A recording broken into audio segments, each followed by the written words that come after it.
to have you join us every Thursday at 7:30 p.m. at the Rainbow. Join us every Thursday at 7:30 p.m. at the Rainbow Lanes. I'd like to introduce you to some of our officers. Hi, I'm Wiley Walker.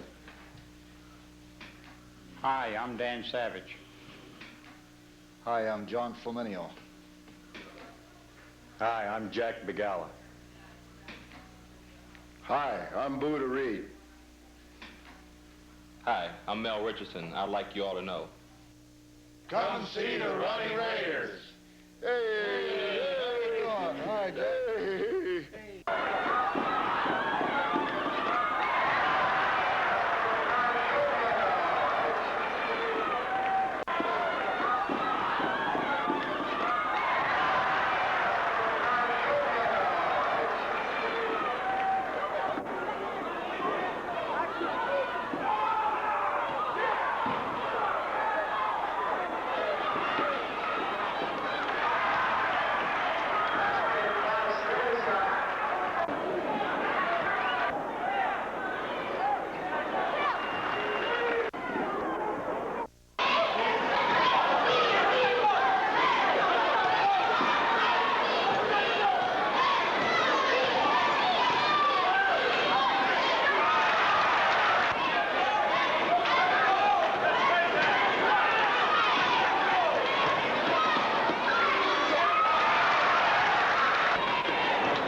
for Youngstown South as you rebound. Controlled by Youngstown South. Morrow's bank shot no good. Mark Alexander clearing the boards for the Raiders. 8-8 the score. Jenkins on the drive. Nice move by Teddy Jenkins. Raiders leading 10-8. Williams with the near steal. Kevin Gilbert in backcourt. Ball taken away by Gilmore. Showtime by Gilmore. He's fouled on the play by Kevin Gilbert.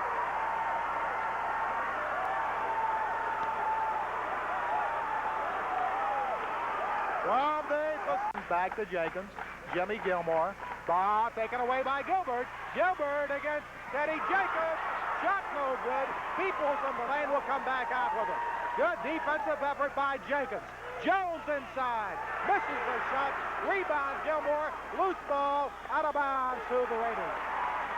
Great play by Teddy Jenkins.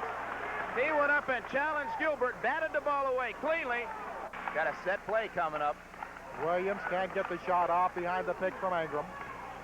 Teddy Jenkins, baseline left. Jenkins air ball. Rebound. Outlet pass to number 43, Peoples.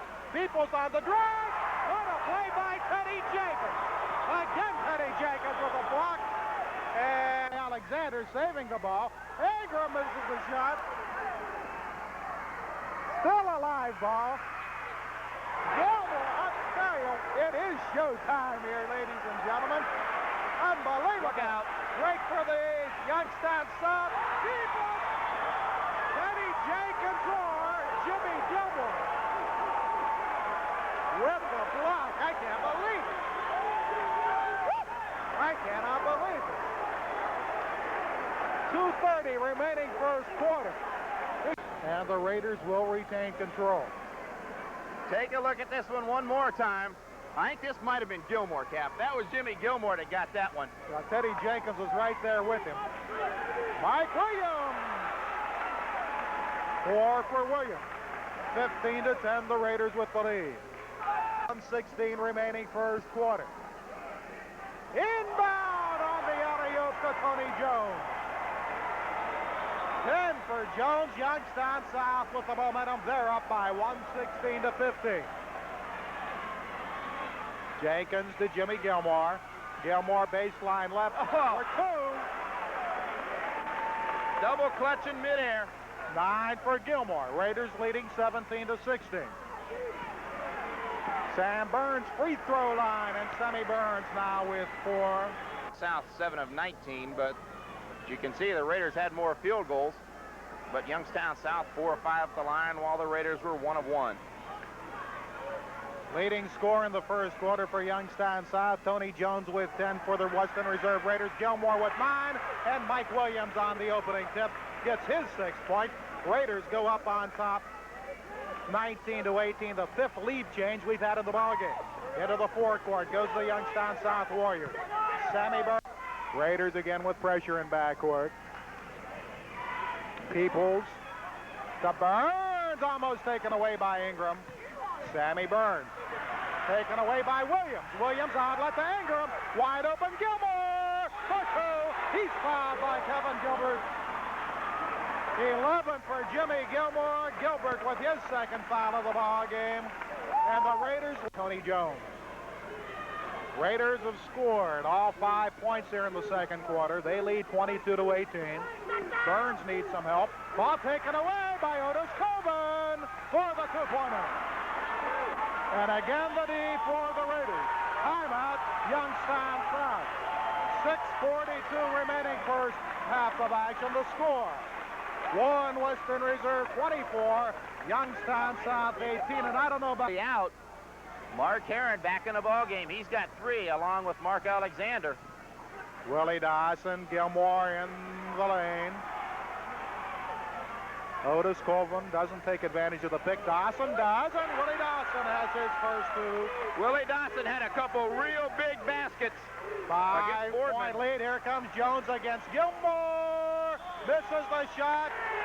Player control foul on Tony Jones. What a play by Jimmy Gilmore. That's number 1. The officials.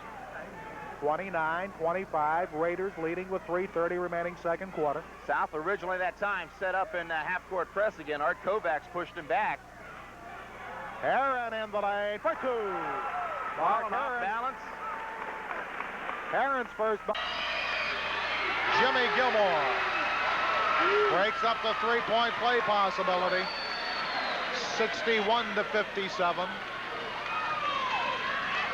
All-state candidate hits them both.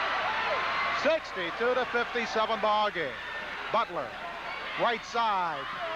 Tipped by McKay, no good. Rebound, Jimmy Gilmore. He's fouled by Marcus Hawkins. That will be number 5 on Marcus Hawkins with 6 seconds showing in the ball game. And Marcus Hawkins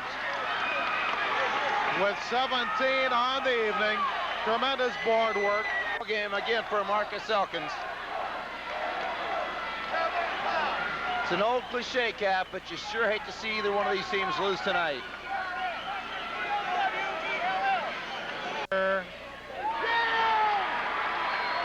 Will make it a 64-57 score. Butler top of the key. That is it. There's the horn. The ball game is over. Warren Weston Reserve in a tight ball game against crosstown arch rival Warren Harding.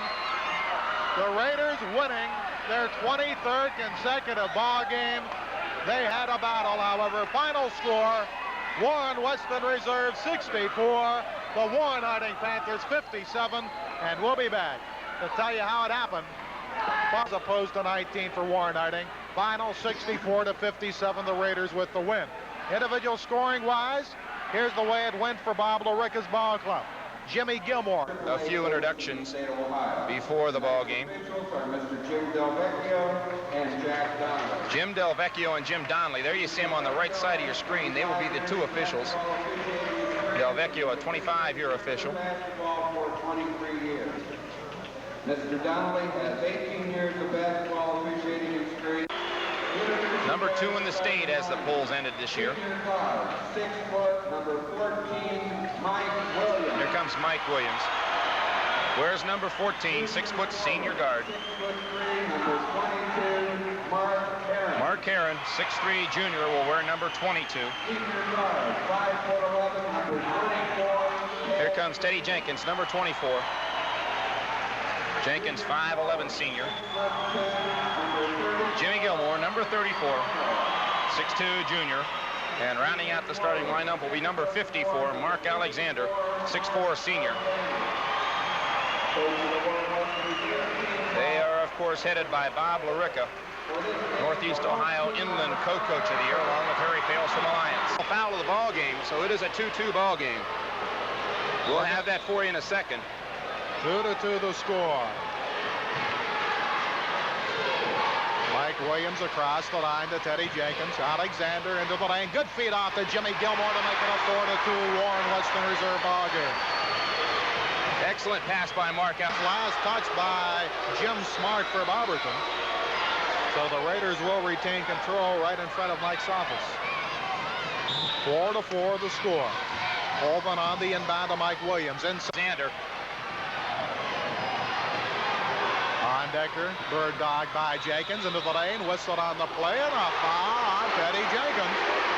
Number 2 on Jenkins, and we played about a minute 20 seconds into the first quarter. Talking to somebody before the ball game, Cap, and now they got the play call that they want. Ball it to Weingart, 9 seconds remaining. You see it on the screen. Ball taken away by Mike Williams. Williams on the drive. Williams on the layup to tie it up, and that will be the end of the first half. With the score, Warren Weston Reserve 27, Boberton 27. We'll be back with halftime information, statistics, and more for you following this message. Free throws right now.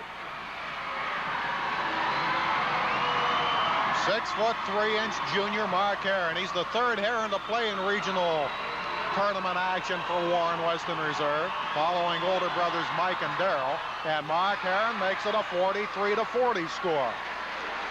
I think they got to try and put it in the hands of Jimmy Gilmore.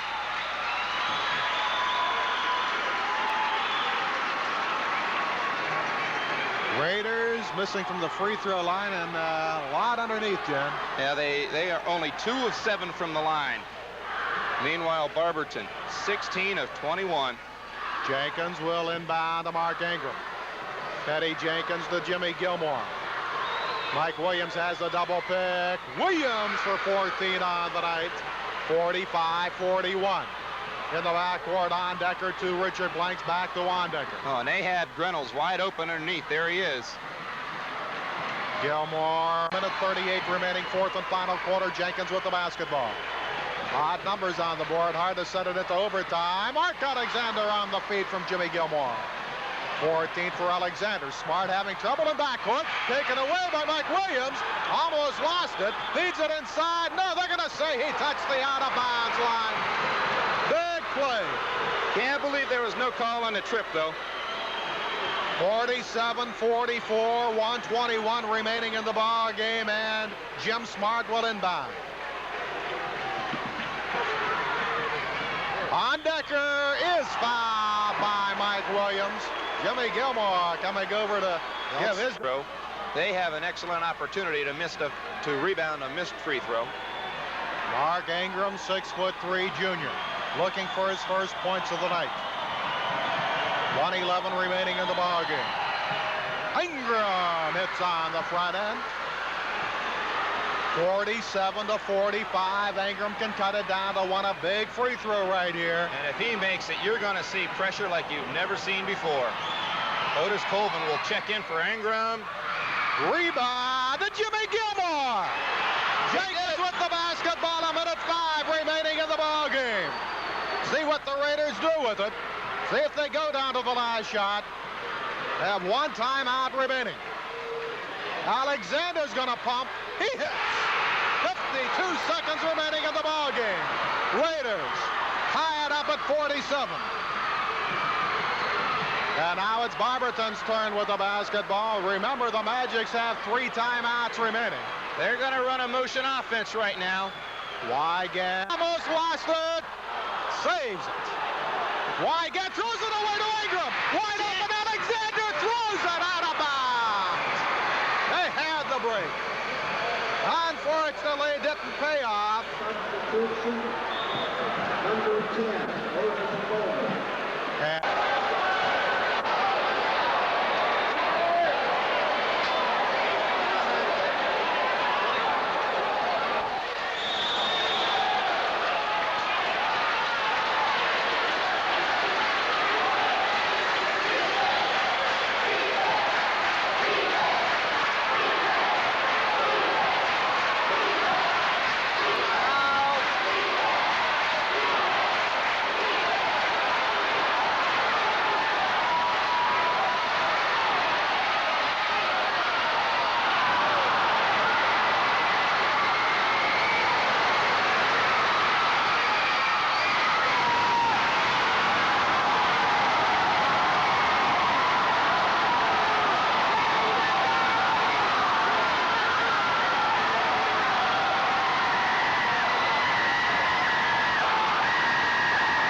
varsity assistant also is Frank Buba. First man introduced for the Raiders, number 10, 5'9" senior Otis Colvin.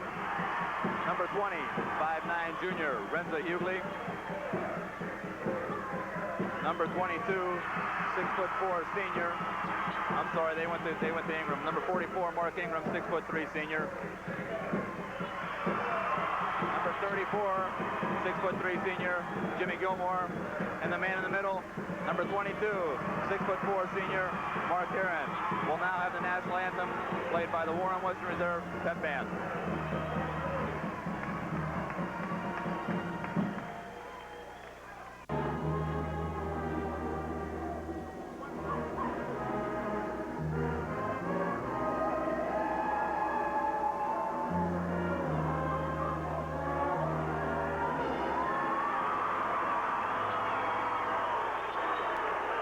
National anthem played by the Warren Western Reserve Pep. 7-0 in the SVC. Crete puts it in the air, and Mark Ingram gets the tip to open up the ball game. On the drive, Mark Heron. Rebound to Heron. He'll put it back up again.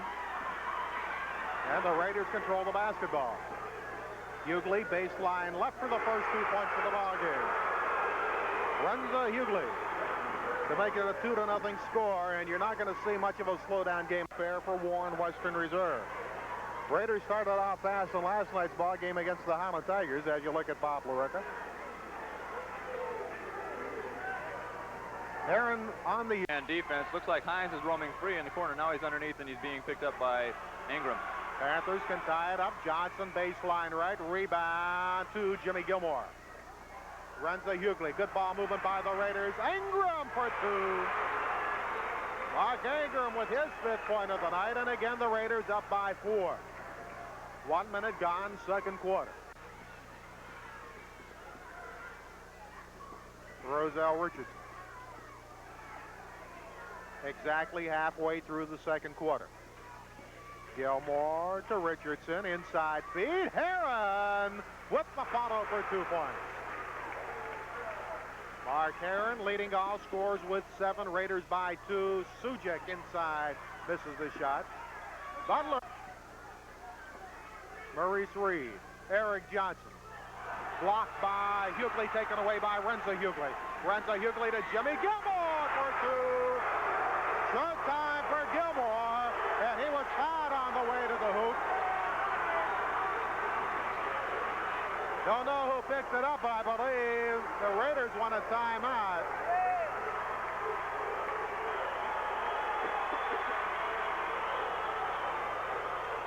We'll have another look at that play by the Raiders. Johnson had no place to go with the ball. Reserve knocks it outside. Hughley ahead to Gilmore. Gilmore showtime. Aaron clock down to the 10-second mark. If you're Harding, you got to let him do it. You're only down 1. You got to be happy with that situation. 5 seconds. Otis Colvin for 2. And that will do it. End of the first half. Raiders work the clock down to the 5-second mark. Still 42 seconds off the clock, and Otis Colvin puts it in. Halftime at the Warren Western Reserve Fieldhouse to score. Warren Western Reserve 29, the Panthers 26, and we'll be back with halftime. I was making him gather the ball on the sideline. Colvin to Richardson inside the mark. Ingram for 2. Ingram with 8 on the night, and the Raiders back up on top by 1 at 50-49. Tyrone Nelson.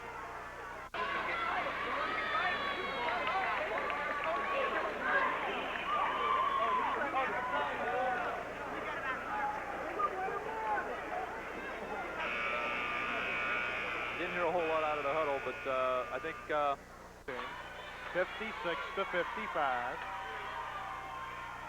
And Renza Hughley again, this time does convert the pair to make it a 57-55 ball game. Still by Colvin. Ingram on the layup for 2. Ingram with 10, 59-55, Raiders by 4. 2:36 remaining in the need some help. Eric Johnson throws it away. Jimmy Gilmore with the steal. Wide open Ingram. Here we go. Showtime. And he is fouled by, I believe, Scotty Lewis. Ingram with 12 on the night. That might have about done it for Warren Western Reserve. They lead 63 to 55. Here we'll have another look at it. Steal by Reserve, thrown the length of the floor. Ingram lays it in. Lewis fouls him. Timeout Warren Harding with 1:40 left. Fourth and final period. Reserve up by 8. That could have been the nail in the coffin, Cap. Just about a duplication of what happened in Canton. Just about after the loose ball.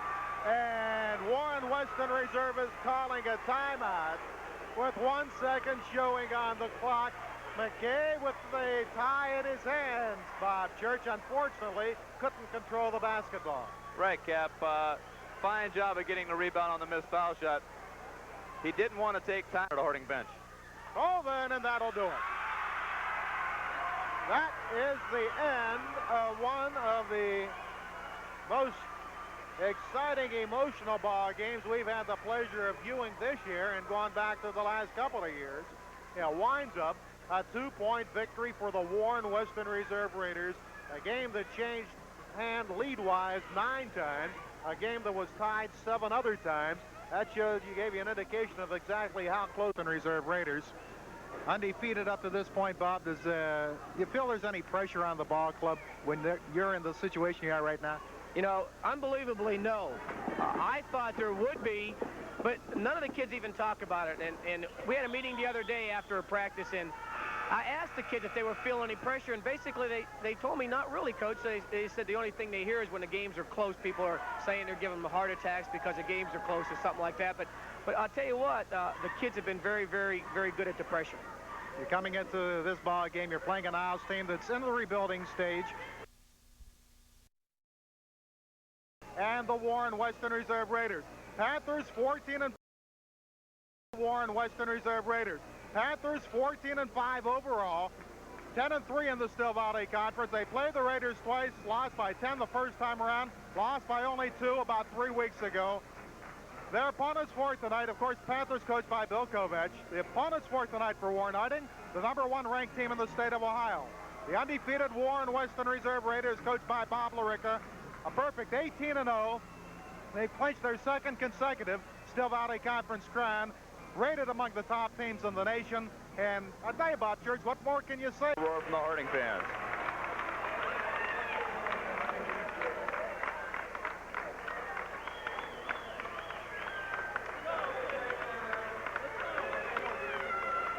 Number 12, 5'10" senior, Ted Sujic.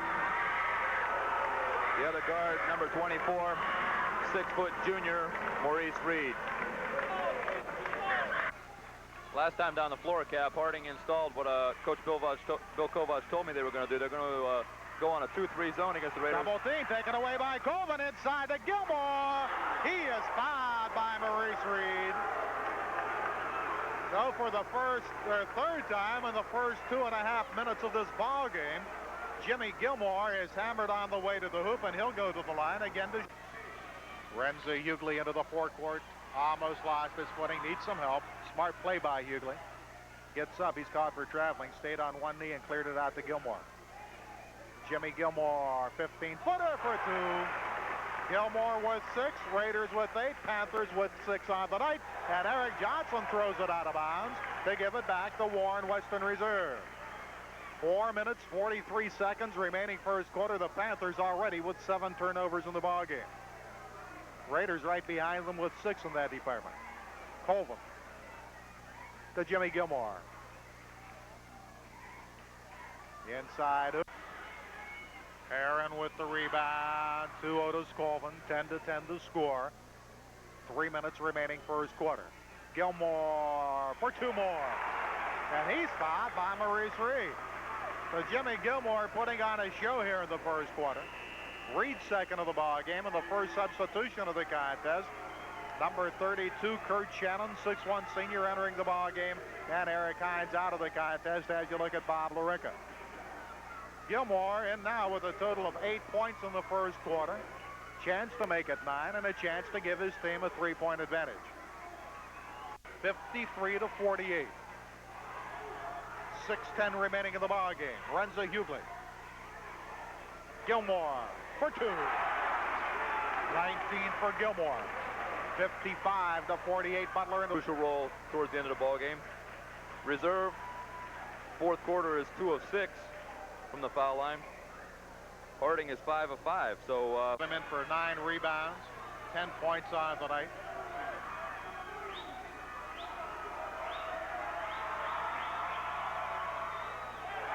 He'll have one more.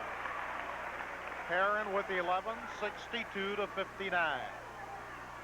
2 minutes. Officials have done a super fine job of this ball game. We've had 1 or 2 instances where tempers were a little bit hot, but they've controlled it and they've done an excellent job. It's one of them games that, like I say, no matter how you do it, you're going to be criticized.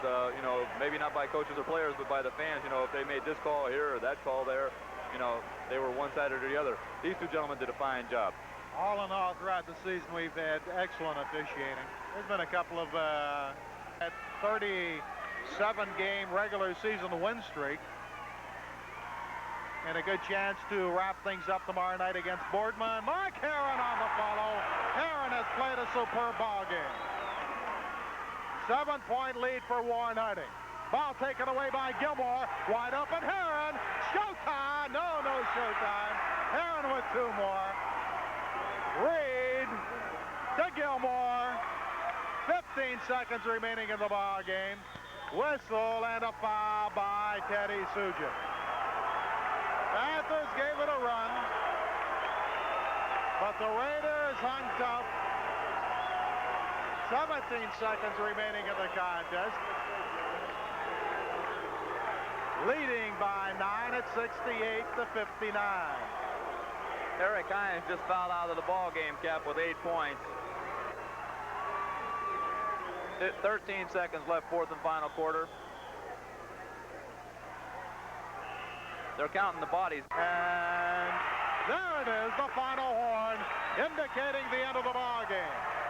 The final score, Warren Weston Reserve 69, Warren Harding 61, and we will be back to tell you how it happened. But first, we're going to pause for this message.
finish up with one that's a lot of fun to do. And I told the guys when we were going to do this that they could give all their fans out there this special look. So they basically know it. We're going to start with the...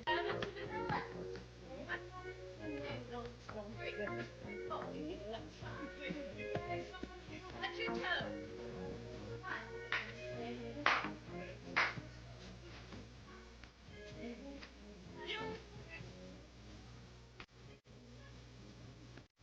To you. Okay. Hi, I'm Roselle Richardson. Hi, I'm Mark Ingram. Hi, I'm Jimmy Gilmore. Hi, I'm Mark Anthony Hare. Hi, I'm Randy Hughley. Hi, Otis Coven.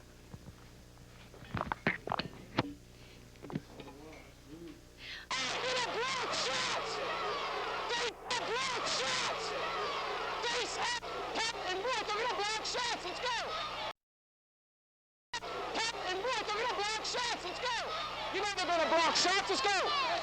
We're taking bad shots down here, Jimmy.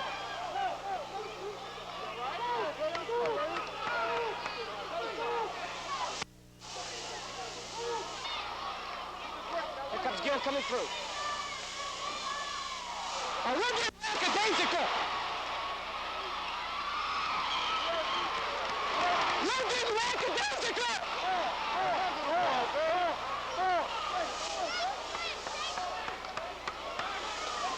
You're getting lackadaisical. I don't like it.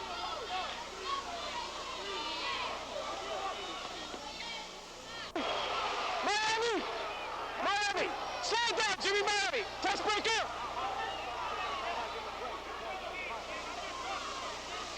Come on, E! Come on, E! Come on, E!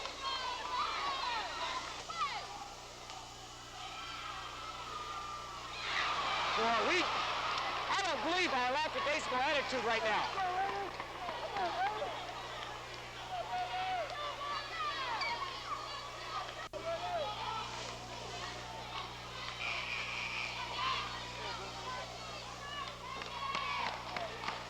We got to get settled down. You guys report back in at the beginning of the quarter as soon as that thing is over. We got to get settled down again. We had some breaks and we got carried away with some quick passes down here.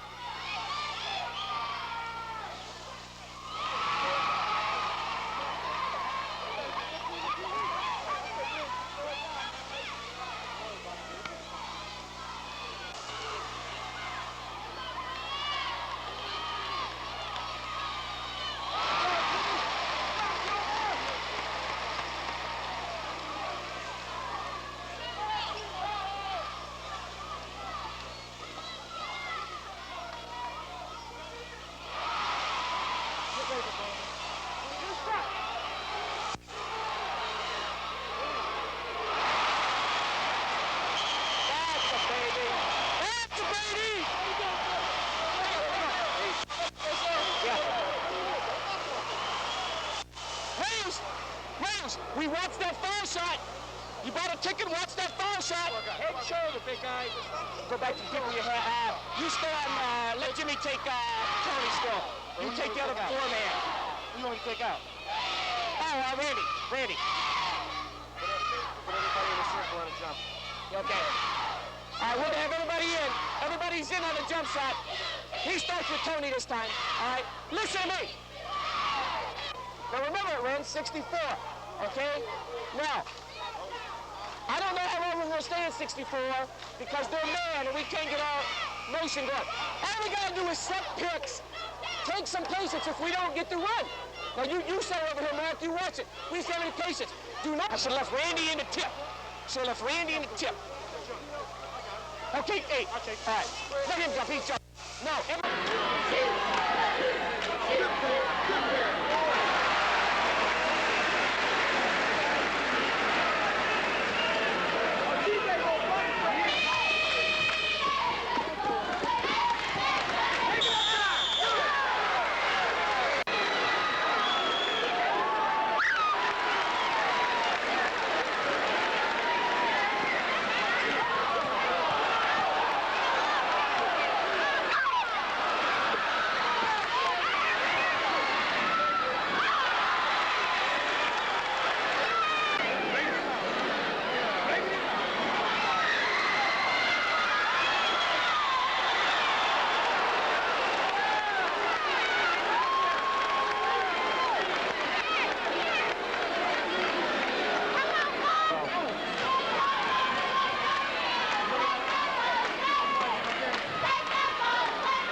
Occurring tonight? You know, I really can't tell you. I haven't even thought about that quarter. A lot. Tonight? You know, I really can't tell you. I haven't even thought about that quarter. A lot of people have talked about it, but I haven't even thought about it, to tell you the truth. I've just been more concerned about what we're going to do in the ball game and who we're going to match up with. You think that the fact that Warren Harding is not playing tonight will have any detrimental mental effect on the team?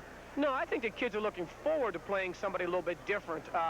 Not that we weren't looking forward to playing Harding, except that, you know, we've played him 3 times already this year, and I thought that was about enough.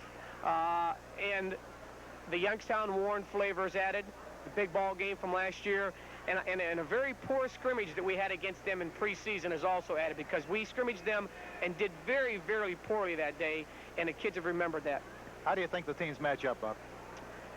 Well, in terms of personnel, I think both teams have good personnel. Their rebounding is their strength. I think that we're every bit as quick as they are. I think that we shoot the basketball a little bit better from the outside, and hopefully we'll do things a little bit better. But, you know, they have good athletes, and they've got a good tradition at South for basketball, and I foresee a good basketball game. He's not going to give the ball up, so you've got no choice except to foul him. Renza with 15 on the evening.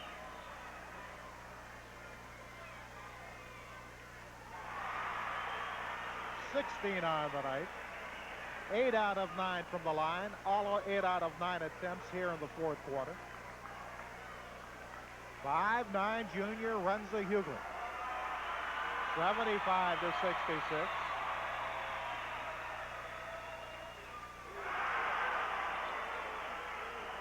.66 ball game. Parker scoop shot, rebound to Mark Heron. Into the forecourt to Renza Hughley, can't handle it out of bounds. Gilmore, good defense by Teddy Owens. They're going to call the foul on it, or they're going to call a jump ball?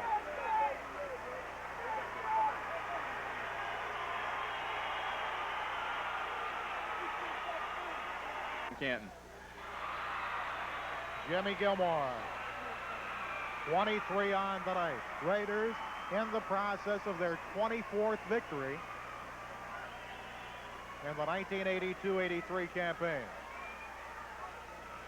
This will set a school record for Gilmore with 24, the leading point man in the ball game. Hitting the end of the ball game. Excellent ball game from the Struthers High Fieldhouse in the district final. Final score: Warren Western Reserve 79, Youngstown South 68, and we'll be back to tell you how it happened following this message. Raiders lacked 1 point of the starting 5 hitting in double figures. Jimmy Gilmore led with 25 on the night, led everybody in that department. Renza Hughley was 17, and out of those 17, 9 out of 10 free throw conversions in the fourth quarter. Mark Heron had clutch hoops for the Raiders. He was in with 14. Mark Ingram with a fine floor game, in with 12. And Otis Colvin here's with 3 men in double figures. Tony Jones, who fouled out with 3:13 remaining in the ball game, paved the way for Art Kovic for 6. Kevin Berkeley had 7. He was also a fouled out casualty, fouling out with 7:23 remaining in the ball game. And Rodney Parker 1 out of 1 from the line for a point. 79 to 68 the final. Warren Western Reserve. There you see some of the Raiders on their way to Canton, Ohio, possibly for a rematch with the Barberton Magic. Bob? Cap, excellent ball game. Both ball clubs played their hearts out. It's a shame somebody has to lose. The Raiders win the ball game. Raiders from the field, 28 of 56 for 50. We'll see a couple of other proud individuals here this evening. John Pecano to your left. And on the chin, principal of Warren Western Reserve, and of course Pat Giuliano, athletic director for the Warren City School System next to him. And now we have Bobby Larica. Good shot at Class AAA Coach of the Year statewide. What a job he has done in 3 years at Warren Western Reserve. Having a tough boat to fill, Cap, coming in after a man by the name of Lawhorn left that school, went to Rio, and to keep the program going. There was a little bit of static at first year because, you know, when you lose a Lawhorn, you lose a lot. But they picked up a lot when they picked up Bobby Larica. And I'd like to personally thank him for all the help he's given us. One heck of a gentleman.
the Guy sports editor for Warren Tribune.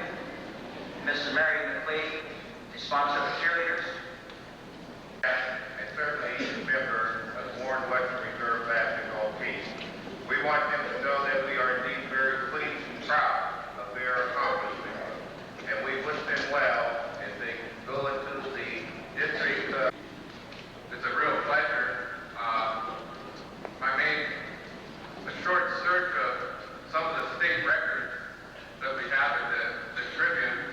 And by winning the poll, you've won a football state championship. And now by winning the bowl championship of basketball, there's perhaps only one other school that has done that, and that would be Kent McKinley.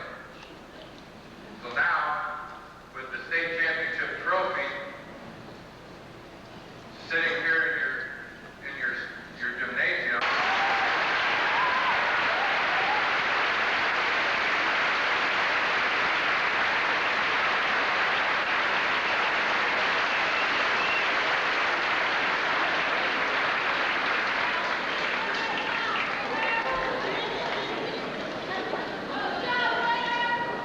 Kids sitting here, really, this is the first time I've ever talked to the student body in this kind of capacity. We've never had a pep rally, which I don't care for too much because I just really believe pep rallies take place in games. And if we're going to have a pep rally here, we'll have one pep rally, and we're going to have pep rally tomorrow night when we play Youngstown South.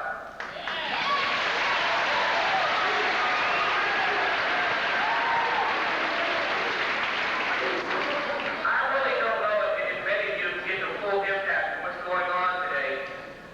But let me tell you something about this trophy and about what's going on right here. I've been at this school for 13 years and an award school system for 15. And there's not really a lot of things left that in schools where the student body can gather together because this society is becoming a society of I people and me people, and we go about it our own way and we do our own thing all the time. There's very few times we can get the student body together in a positive manner. This is probably one of the most positive manners we can do. This is not a trophy that's accepted just by the players here. This is not a trophy that's accepted by the black people, or the white people, or the males, or the females, or the adult booster club, or the students who even come to the games, or the students who graduated, who come to the games now. This is a trophy that represents Western Reserve High School, Warren, Ohio, and you can't believe how many other people. There are young kids who are 5, 6, 7 years old who can't wait to go to a basketball game anymore. They can't wait for a Friday. Roselle Richardson, Brian Hall, Renzo Dooley, Mark Campbell, Randy Dooley, Mark Herron.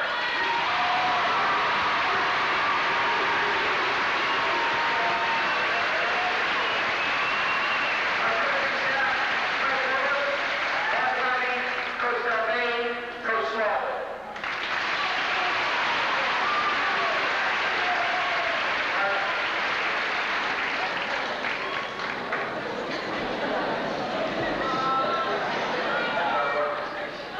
The great basketball team of A3 would like to thank all of our honored guests, the student body, and all the rebounders for supporting us on this year.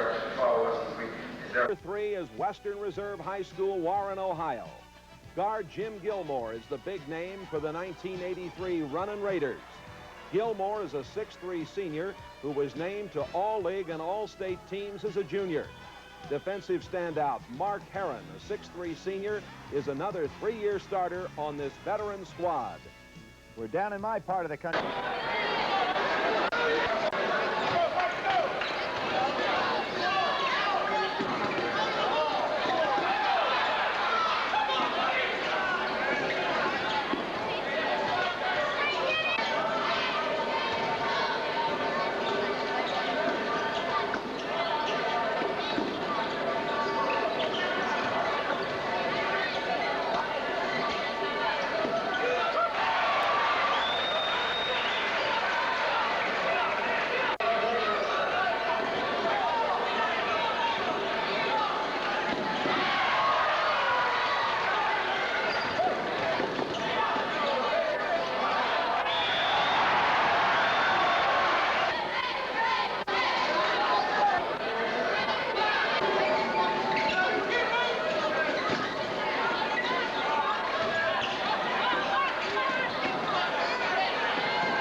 45-44, the Raiders down by one. Renza Hughley with 1:50 remaining in the contest. Roselle Richardson. Richardson looking for the turnaround, finds it, and banks it in for two. Double team, still pumped in his 16th point of the night, and the Raiders lead 46-45. Into the forecourt with 1:30 ball, taken away, loose ball, and we're going to have a jump ball. No, they're going to call a foul on Don Einon. Going for the loose ball. Einon picks up the personal. Austintown Fitch now in the situation also that the next foul that they have will put the Raiders into the 1-1. Richardson misses the shot. Rebound to Einon with 1:10 remaining in the ballgame. Sopko on the drive. No basket. Player control foul on Mike Sopko. No, he's counting the basket, I think. He is counting the basket. Okay, it's good. Into the forecourt, and Einon fouls Renza Hughley. What the signal there by Dick Creed was a weird one. He was saying that the basket was good, no foul, but he really doesn't need to signal that. And that's what was a weird one. He was saying that the basket was good, no foul, but he really doesn't need to signal that. And that's what confused the players on the team, and play was temporarily stopped. Here we'll get a chance to see it. There's the drive. He makes a nice one. And so look at Creed's signal. He's waving yes, good, and then waving his hand down the other end.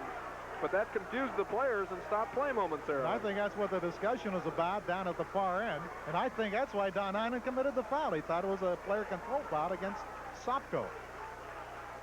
Could very well be. Well, nevertheless, the basket is going to count to make it a 47-46 score. And going to the line will be Renza Hughley for the Raiders to shoot the 1-1. Renza with 8 on the night from the free throw line on the year. 5'11" senior. Renza Hughley, superb athlete at the line for the Raiders, averaging 11 per ball game. Rebound to Brad Hicks. And now the Falcons in the driver's seat. 1 minute remaining, fourth quarter, up by a point. Keep in mind, this is a great free throw shooting team. Running some time off the clock. Einon almost trapped in the corner. Down to 45 seconds. Hamrock. He's not the one to foul.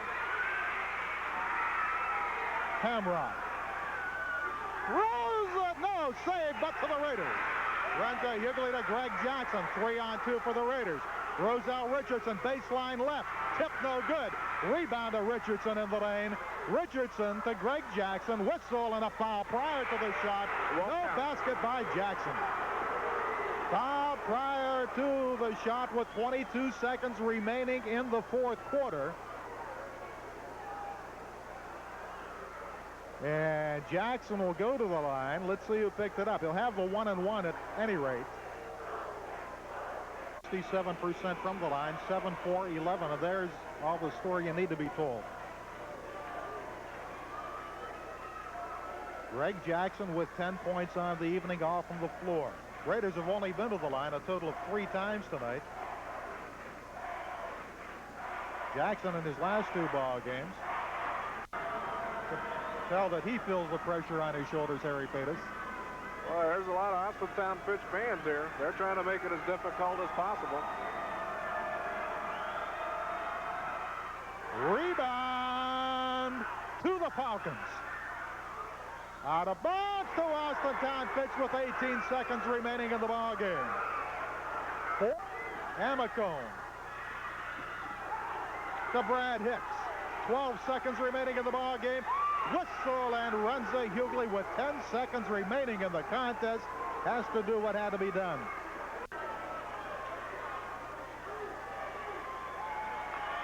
(48-46). Rebound to the Raiders.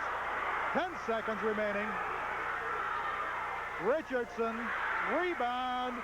Brian Hall to Jackson. Traveling, and the ball game is over. The ball game is over, and the Fitch fans go wild on the court. Austintown Fitch upsetting the Warren Western Reserve Raiders 48-46. To hand Warren Western Reserve its first loss of the 1983-84 campaign. and end the regular season win streak for the Raiders at 46. Final score, Austintown Fitch 48, Warren Western Reserve 46, and we'll be back to tell you how it happened. But first, we're going to pause for this message.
Television Pilot 9 sports presentation.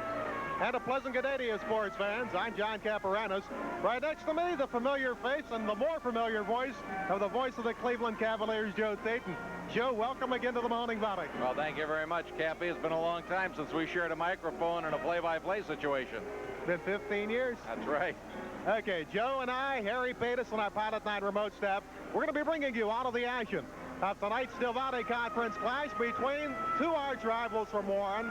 Warren Harding, the visiting team. Panthers 12-7 coming into tonight's contest, coached by one of the deans, coached by Bob Larica. Coming into the ball game, 17-1 on the current campaign, assured of a tie for their third straight Steel Valley Conference crown. They've won 56 out of their last 57 regular season ball games. Last year's... There's a flavor to high school basketball you don't see at any other level. There's an enthusiasm from the players and from the fans that really makes this a fun evening for me to come back and see a good high school basketball game. And from all I've been able to ascertain from the people I've talked to this evening, the one side figures they can't be beat, and the other side figures they gotta beat them. So it should be quite a night. That's right. Warren Harding, from their viewpoint, as you mentioned. From the conference standpoint, and you can feel it already in here tonight, Cappy. People are getting really fired up for the ball game, and I think that we're going to have that kind of a contest where in the past it has been decided on occasion by a hoop at the bucket or a couple of free throws after it was all over. We may have another one of those nights here tonight. Okay, we're going to find out, but showtime. Hi, I'm Fred Gear, Chairman of the Western Reserve Rebounder Club. Hi, I'm Jack DeGala. Hi, I'm Skip Stover. Hi, Ken Robbins. Hi, Buda Reed. Hi, Marty Logan. Hi, Wally Walker. The Raiders are back. And we're good! The program was sponsored by the Warren Western Reserve Rebounders Club. Fred Gear, Chairman. Interesting, Harry, the first time these two teams met, Warren Western Reserve, and there you see the Raiders upended the Panthers 68-60, but Warren Harding right off the bat, if you recall, jumped out to that quick 8-0 lead, and things looked a little tense right then for Warren Western Reserve, but the Raiders did regroup extremely effectively. Wound up with that 112-point total that we talked about. The Raiders, outside shooting-wise, quickness-wise, certainly one of the best in the area. That could be the matchup that they're going to see all evening. Well, that's true. The boards are going to be very important because, as you said, Harding getting the ball inside against Niles. They'll try to do the same thing against the Raiders. In fact, when we talked to Bob Larica prior to the contest, he said they're going to get it inside. That's what conference at 52, reserve at 55.4, and Warren Harding is fourth, allowing 56.4. Some of the individuals to watch, well, we've already mentioned them, but Roselle Richardson in the Steel Valley Conference comes in number 2 behind Niles' Don Nealon. Nealon at 20.1 points per game, Richardson at 16.7. And as far as rebounding is concerned, look at Warren Harding's David Arnold, who's averaging 12.7 rebounds per contest and leading the Steel Valley Conference.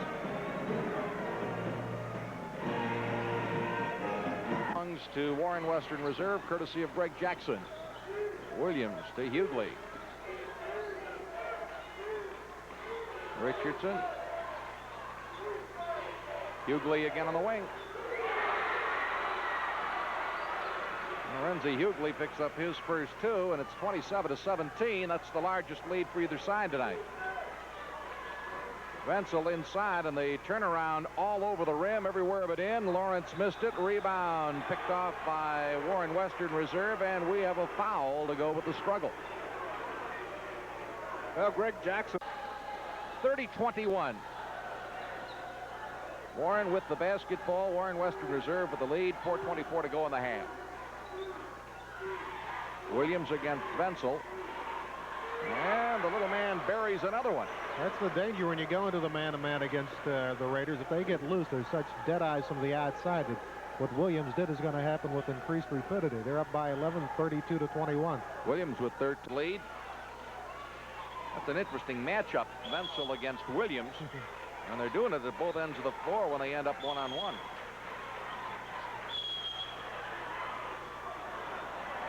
Rebound knocked away from Morris.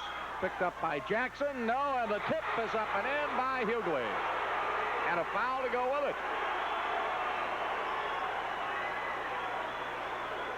Ron Hughley gets his first 2. Well, a situation where the miss resulted in the nice tip-in and opportunity for a three after this timeout. 8-point advantage for Warren Western Reserve. They'd like to increase it by 2 to go into halftime at that magic number 10 figure as we look at the huddle of Bob LaRicca and his ball club. Brain trust of Warren Western Reserve. Let's see if we can pick Bobby up. Backside, release out to the 2. All right, get right back in there. You got keep right now. You have more backside there. Looks like they're going to try to work the ball around, move it in.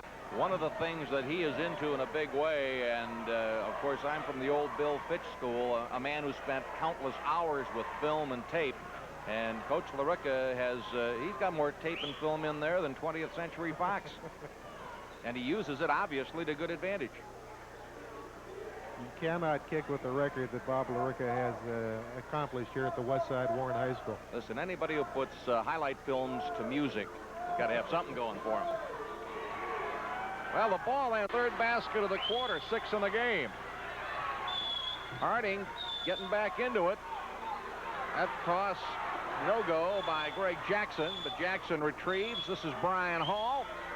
Well, you open the door, he's going to go through it, and that's exactly what happened. Brian Hall with his first 2, 37-29, less than a minute to go in the first half. Lawrence with his 13th point of the night. But the Raiders have things in control right now as we reach the halfway mark of the fourth quarter. Hughley, 15-footer, and he's been hot the second half. 14 in the half, 16 on the night for the 5'11 senior. The rebound for the Raiders.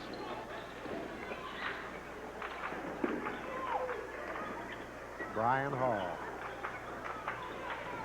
Hall on the drive. Scoop shot for 2. What a move by thrown out of bounds by Warren, I think, and that salts things away for the Raiders. 1:30. David Arnold.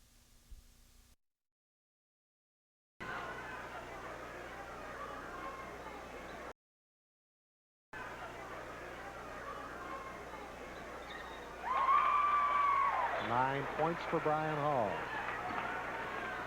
In 10 seconds remaining in the ball game. 2 to Reese. Tipped by Morris for 2, and that will be it. There's the buzzer indicating the end of the ball game. A game that saw Warren Harding and Warren Western Reserve close at halftime, but the Raiders taking complete control in the second half and winding up with the win, 82-58.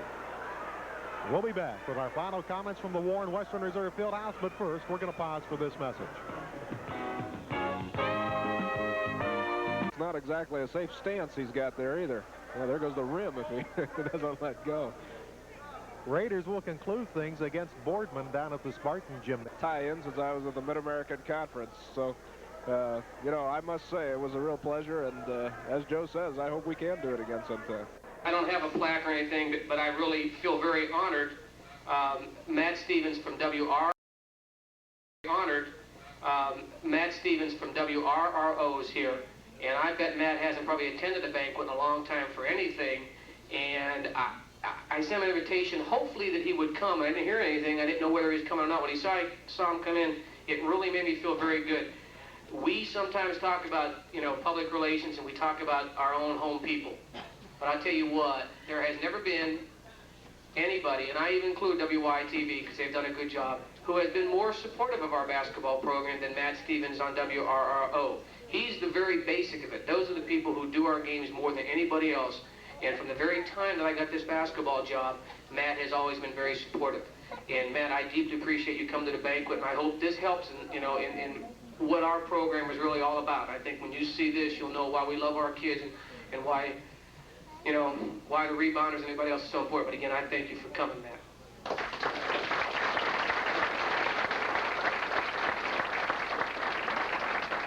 Oh, Fred, you saw your plaque here, Fred. Tony, why don't you set it right down in front of him? He didn't know he was getting one. Our members of the Rebounders Club were here. If it was not for Fred Gear, we would not have a Rebounders Club.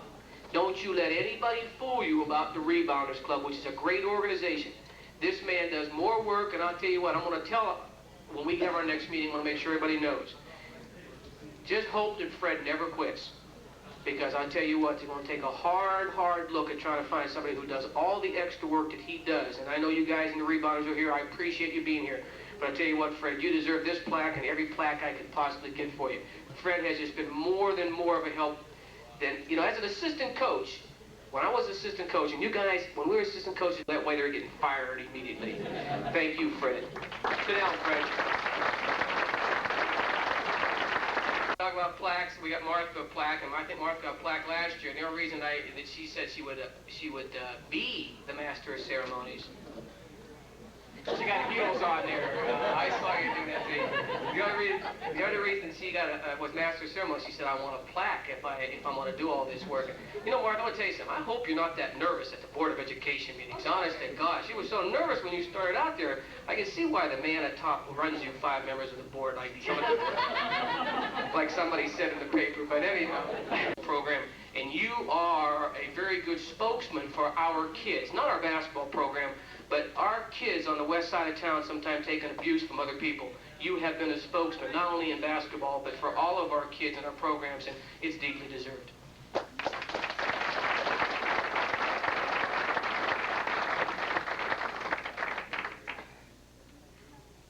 The next one goes to, and I hope, Lick, you've added this, an annual award for him. As long as he keeps it up, there was no competition. There was no competition, and we give this award out for the rebounder who comes to the most practices. And I'm the only guy ever called me up and apologized for not being in practice. My players don't even call up for apologizing. Now this guy apologizes and comes to our practice, and I tell you what, our kids get to know him and really feel very comfortable around this man. And again, right after Fred, I'll tell you, he does a heck of a job for us, and I deeply appreciate it. Dick Reed.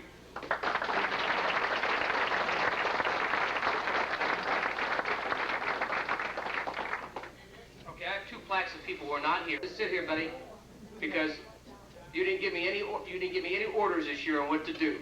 But I'm just going to let you know this: there isn't a person who has ever done more for me in this job and done more for these kids than the guy this plaque belongs to. I don't know if he's going to come and get it off me right now, but it's going to be sitting here, and I love him. He has just these plaques are him. There's nobody who cares more about doing these things. I tell you. Me, him, and Brim might huddle pretty soon on these things and make $1 million. But we've had some nicest plaques, and the guy over there standing taking the pictures has become a fan of ours, and I don't know what I'd do without him sometime. I call him, Jerry, I need this picture. I won't tell you what he says to me. 10 minutes later, he's knocking on my door with the picture. Hey, here's how conscientious the guy is. Great. Out of everybody's heart, we deeply appreciate your help. Jerry True.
Rosie.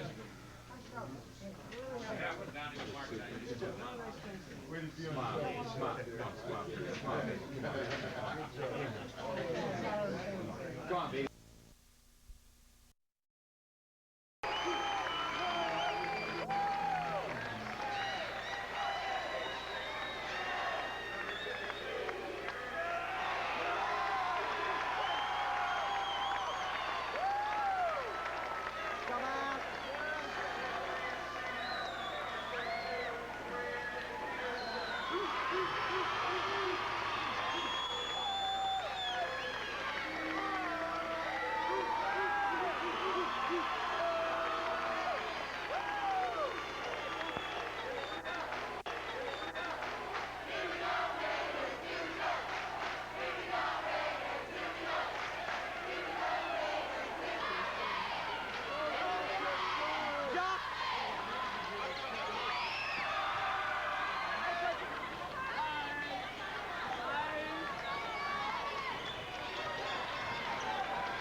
ahead, Zach.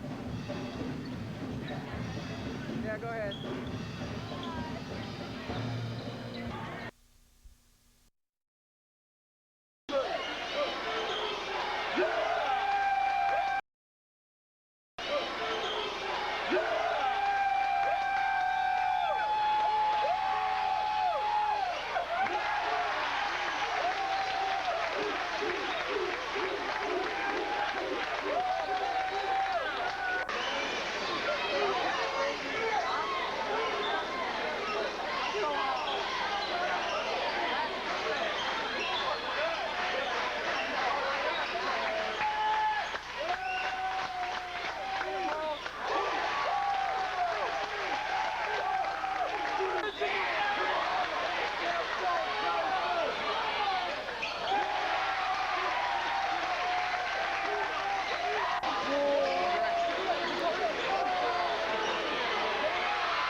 type of spirit that Warren Western Reserve has. And I just wanted to say this, that in talking with Coach LaRicca at the beginning of the year, he told me, he said, well, I don't think we'll be able to have the type of team that we've had in the past. These new young fellows. The sign of a good head coach is one that gathers around him some very special people. Our coach is no different. He has around him a computer expert. He has around him a Fighting Irish trivia expert. And this spring he was looking for a very special kind of expert. Because as we all know, Kansas City to the NAIA tournament, he had a record this year of 31-5. He had a record this year of 31-5. He's had a total of 23 years as a head coach. Ladies and gentlemen, I give you a man I'm sure you well know, Mr. John Lawhorn.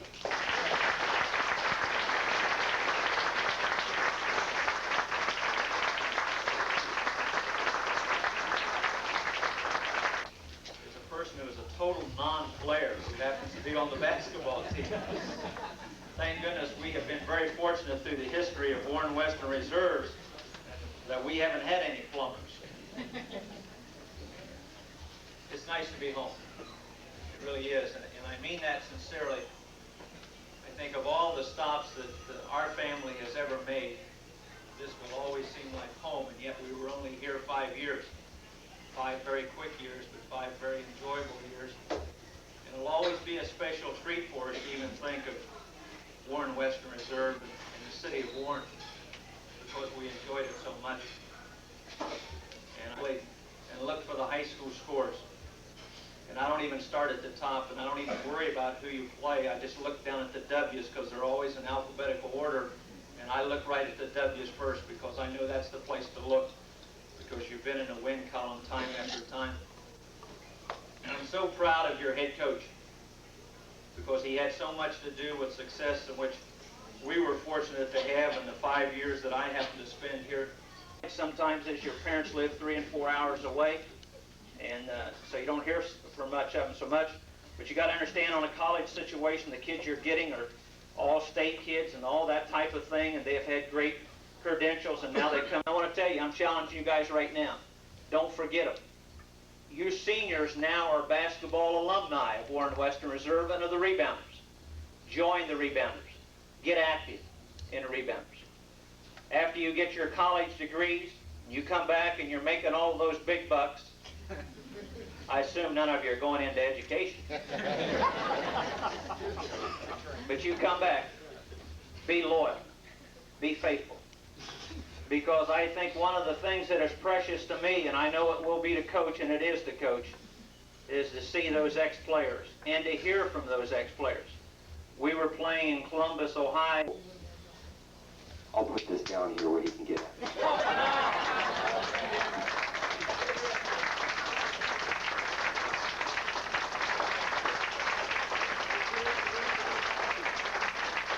I didn't get the second one, see?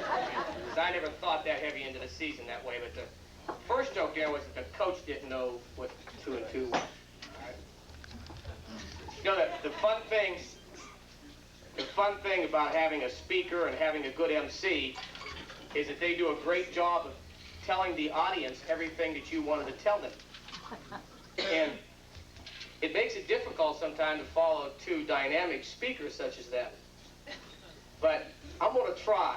And as one of our cheerleaders said to me today, as I was leaving school, second period, to prepare for the banquet, she said to me, you're not going to talk tonight, are you?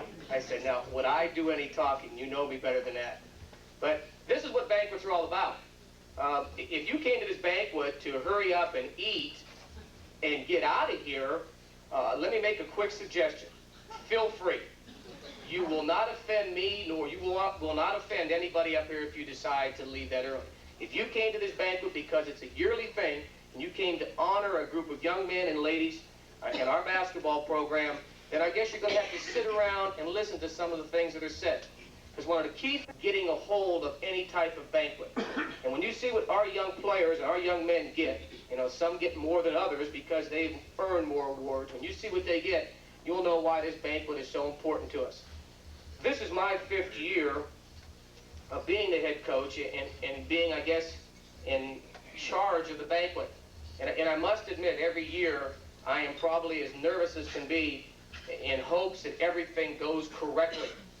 I was the assistant coach for 5 years. You know this too. You always try before the season and tell everybody that you're not going to be any good and that things are going to be tough, so that if you have a good season, everybody thinks you did a great job, you see. And if you're bad, then everybody says, yeah, well, hell, he told us so. So, you know, all coaches use that cop-out. But I think in looking at this season, it's very difficult to not see the positive things. I think we ended the season on a negative note like a lot of people, and I know from myself, I had my head down for a while, and our players had their head down, and a lot of our fans had their head down. But we're at a banquet where everything is going to be positive, and that's the way it's going to be. Because as you look at the season, and we tell our people all the time, everything is relative. When I mean everything is relative, I'm talking about I knew, and our coaching staff knew, we would have a good season. The key part of the good season was that we knew that the other teams that we were... I left a message here for you people, especially for the seniors. What is success? If success is a winning record, and if success is good people, then we have been successful. I was down for a while. Dave Edwards in the Steel Valley Conference, you talk about Warren Western Reserve, and that's what we're going to do now. Reserve, and that's what we're going to do now. The Raiders have won 4 straight SVC championships, so they have to be figured on to be in the hunt again. 2 starters returned from last year's team, but the rest of the team is short of its usual level of experience. The biggest difference is the fact that last year's group coming back had 3 two-year starters who were real good players as juniors, okay? And we had a decent JV team coming, but who have improved immensely. But our JV kids have never played before. Our 6th and 7th man last year were seniors, so therefore it's a little different with these kids having to come up and learn the system all over again. The 2 players reserve is counting on heavily are guard Darren Freeman and center Eric Douglas. Freeman has carried the Raiders with games of 30 and 33 points so far. He has put a tremendous summer work in. He's built himself up physically. He took his lumps last year. Needless to say, he played his role last year. He only averaged 5 points a game. But now, as we tell our seniors, it's your turn. And he doesn't have a green light, but we want his hands. We want the ball in his hands. Since Douglas is the Raiders' only big man at 6'7", there's a lot expected of him. We've tried to take some of that responsibility off by letting him, one of the changes we've made in our offense is to give him a little more freedom of coming outside to get the basketball so the defenses aren't going to totally sag on him. And I think Eric only has one way to go, and that's going to be up. He's a very young senior who's just turned 17 late this summer, so we have high expectations for him. Larica says the Raiders have better quickness this year and are hoping to use it to their advantage on defense in particular. It's working so far with 2 wins in 2 games, but the coach still isn't certain how good his team is. Everything is relative. How good the other teams are going to be could affect how good Warren Western Reserve will be.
52 to 50 with 4:14 left.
Left in the game. The score is Reserve 59, Boardman 57.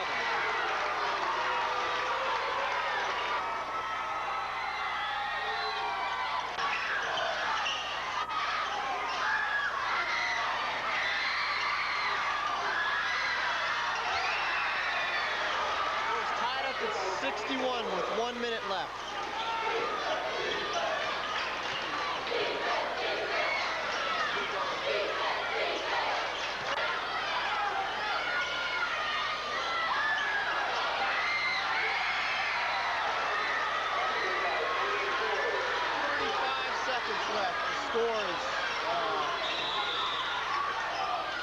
Reserve 63, Boardman 62. 32 seconds left. Reserve 63, Boardman 62.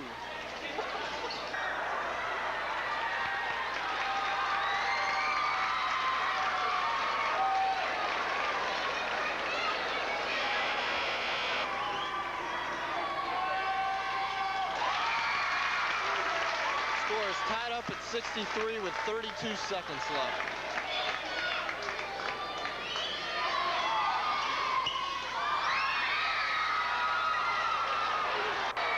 4 seconds left to go in the game, and it's tied at 63.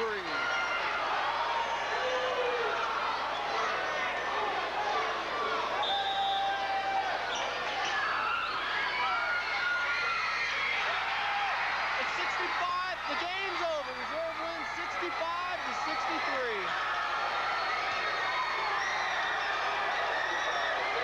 And the Reserve fans are going wild.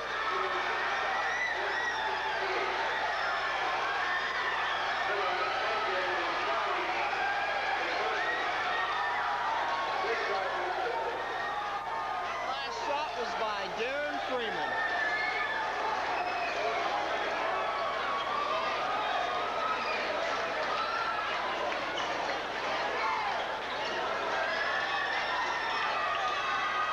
Up with Western Reserve tonight, and what a ball game that turned out to be. We'll look at the Spartans here in the white jerseys. George Galnatzis had 7 points for the Spartans in that third quarter. Boardman led the Raiders 41-29 on that turnaround. Reserve, though, finally started getting back into the ball game. Eric Douglas had a dozen points, turns around off the glass for 2 points. This third quarter action also saw the Raiders' Tony Ford continue to lead the charge back. Number 12 had a great night.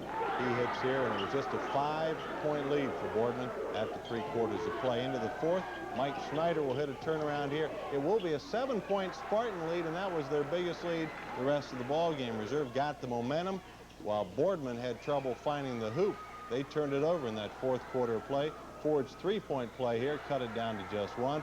Reserve got their first lead from the foul line with 3 minutes and 30 seconds to play, and the teams traded buckets down the stretch drive. Mike Rice drives the hoop here. He had 16 points, and everything that Tony Ford threw up seemed to go in tonight. He had a game-high 24 points. Joel McBurney hit 2 late in the game to tie it at 61, and it was even at 63 with 4 seconds to play. Reserve on the inbounds pass, Darren Freeman from 18 feet, a bell ringer at the buzzer.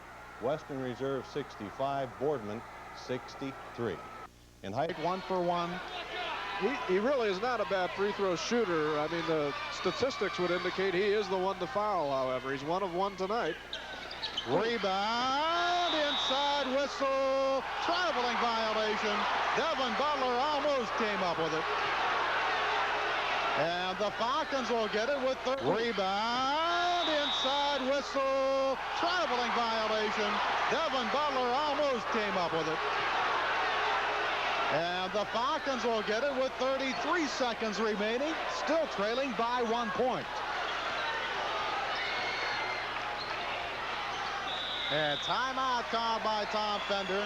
Big problem now for Austin Town Fitch with 28 seconds remaining is with Hanazak out of the ball game.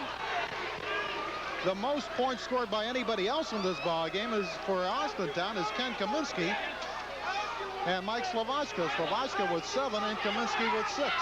Well, the way they've been going offensively, their guards have been penetrating. They just may go to a guy like Slavochka, possibly Greg Prodich, who can penetrate pretty well and maybe find themselves open. Kaminsky is in with 6 points on the night. He's just 3 of 3, but I have a feeling the Western Reserve is going to be trying to collapse on him, not allowing him to get the ball. Looking for Derek coming across the middle. We will not look for Derek after the score. We will look for the 3-man and Derek coming across the middle. We got to penetrate it. Ken Kaminsky, by the way, the leading field goal percentage. 53 to 52, the Raiders by 1. Fitch has the basketball. Greg Protich. Slavochka inside to Kaminsky, taken away by the Raiders, but a foul on Olin Mallory. Mallory, if it's on him, will be his 5th of the ball game. That was not a bad call, really. Olin Mallory looked like he reached. He tried for the basketball. As he did so, he climbed the back of, was it Kaminsky? They tried to get the ball inside. Mallory did his best, but he couldn't avoid the body contact. So Ken Kaminsky will go to the line for the first time this evening. 6 on the night. Not a bad free throw shooter either. Coming into tonight's ball game, Kaminsky 37 for 51, 72.5%. Rebound to Eric Douglas. Darren Freeman with the basketball, and he is really hammered by Greg Protich. Maybe a 2-shotter here. Good that cooler heads prevailing there. 4th on Protich, and Darren Freeman with 13 seconds remaining. I don't believe it. He got hammered. But apparently in reaching for the basketball. He's reaching for a head. Freeman at the line. 19 on the evening. 5 for 7 from the charity stripe. He can put it away for the Raiders. Rebound. Out of bounds to the Falcons with 11 seconds remaining. And timeout called by Bob LaRicca and the Warren Western Reserve Raiders. Number 3 for Warren Western Reserve, and both teams from the free throw line. You mentioned it, Harry, a little while ago. Could be a key story in this ball game, and at this point it is, but from a negative viewpoint from both ball clubs. That's right. It's not the free throws made that's the story. It's the free throws missed, as we saw Kaminsky miss a key one. Darren Freeman now has missed a couple of key one-on-one situations. End line. Raiders in the pressure. Clock down to 9, to 8, to 7, to 6. Protich on the drive, to 4. Whistle! Block! He called a block. It's good by Protich, and he was fouled by Ray Butler. Butler's first foul of the night, 7th point for Greg Protich, who took it right to the hoop with 4 seconds remaining in the 4th quarter. Boy, that's a tough call. Mark Page made the call, and he sold the call as the official. But that is the toughest call to make. Is it a block or is it a charge? He called the block. The basket counts. The Falcons have the lead and a free throw with 4 seconds remaining. Call has to be made one way or the other. In this case, it went the Falcons' way. And you've got to give Prodich all the credit. 54-53. Austintown Fitch with the lead on our 14th lead change of the ballgame. This one coming with 4 seconds remaining in the ballgame. And Greg Prodich.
better, but we have some kids, some young kids that play hard and want to play the game, and I think there's some positive things in the future. Turning our attention to tonight, Warren Western Reserve coming off 3 losses. That has to be a concern to Coach LaRicca. How do you feel about playing a team that has had 3 straight like that? Well, when you look at the 3 that they lost to, I know we've played those that same threesome, Fitch, Ursuline, and Harding in a row too, and we didn't play them as well as Reserve did. They played 3 tough ball games on the road, and it's a meat grind this time of year. You can get worn down mentally and physically, and I'm sure they'll be ready to play tonight. What do you view as the key to beating Western Reserve?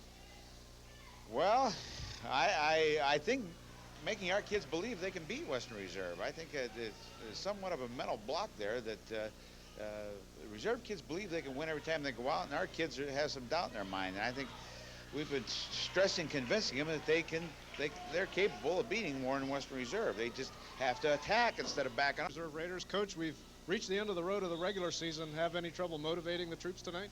No, I don't think we're going to need a motivation factor after the last 3 games. I think I did a little motivating in the locker room following the Fitch loss, and I might be successful with it and I might be a failure with it, but I don't think we need motivated. It's senior night. It's the last time our 5 seniors will play on this basketball court, and we know we need this to tie for the All-American Conference, and we more than anything else needed to get us going for the tournament. You mentioned the seniors. Talk a little bit about them. They've excellent kid, and he's going to go along. And all our seniors, they've been out of trouble in school. They stay out of trouble, and they've been no problem with me in terms of discipline. They come out and practice hard every night, and I'm very pleased with that. Down the road, I hope that basketball will help some of those kids out because I know that they've helped me out on certain things. Mentioning my seniors, we have Tony Ford, who is now starting at the point, Sterling Saffold, who's our off guard, John Nolan, who has been in a semi-substitute role all year, but has been playing about as much as the starters and has done an excellent job. He's one of our co-captains. Olin Mallory, who is our other co-captain, and Garcelle Moss, who has had an excellent year for a 6'2" post person. So I'm very pleased with them, and I would like to compliment their parents on fine young men. Looking at this particular game, Niles been kind of a... There's Keith Herring, one of the officials tonight. Leo Longville, his counterpart. Keith from the Massillon, Ohio area. And you football fans recalling the name Herring, somewhat synonymous with excellent footballers. Tony Ford ties it up at 2-2. For 2. Jeff Weirden with his first bucket of the ball game. And Olin Mallory to make it a 6-5 score in favor of Warren Western Reserve. Rebound controlled by Olin Mallory. Tony Ford, good pass. Drive by Saffold for 2. Sterling Saffold with 5 out of the 9 points scored by Raiders, up by 8 points with 2:15 remaining first quarter. Ball taken away by Ford. Tony Ford on the drive. Tony Ford with an excellent move. He's in with 4. Timeout. Raiders lead down to 8 as Ty Dorsey also just checking in there for the Raiders. 5'7" junior. Good inside move, Garcelle Moss. First bucket for Moss by Ford, picked up by Birch. Tony Ford, and the Raiders will set it up. Try to set it up, I'll tell you. Opportunity has been evident here this evening. Snyder in the lane. Tony Ford has 4 points. Impressive ball game tonight. Traveling violation against Greenwood.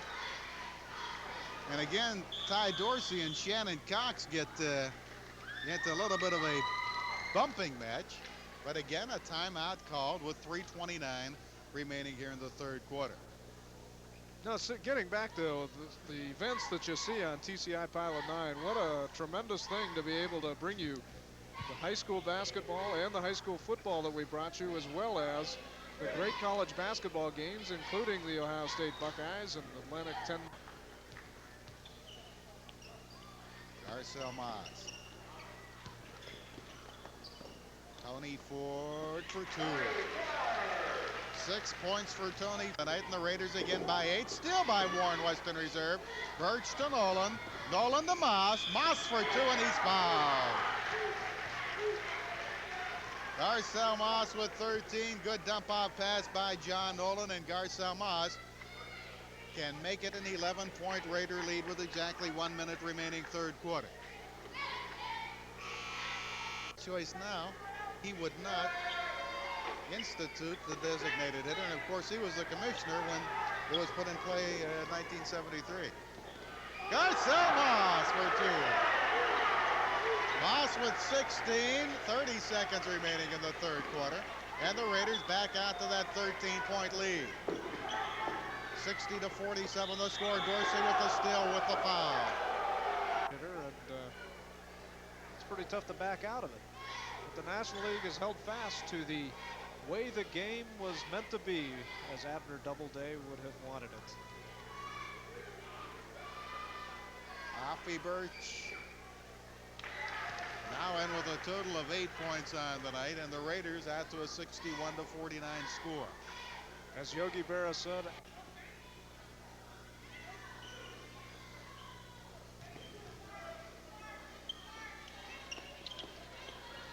Garcelle Moss, 18. He's the leading scorer in the ballgame. Tom Callahan keeping things under control, having a little bit of a personal chat with two of the ball players. Ballinger, good feet inside, rejected by Saffold. Into the forecourt, Offie Birch misses the shot, followed by Saffold. Rebound to Saffold. Mallory on the tip for two. Ping pong with the backboard that time. Did Warren Western Reserve, and the Raiders lead by 10. 50 of the final 8 minutes of tonight's ball game. The Raiders lead 50-42 over Youngstown South. We'll be back. Fourth quarter action. But first, we're going to pause for this message. Whistle, and Ballinger has just picked up. He's came close to getting the technical, I'll tell you. Jim Delvecchio still giving him the eye. There you see Delvecchio. Ballinger with his fourth personal foul of the ball game.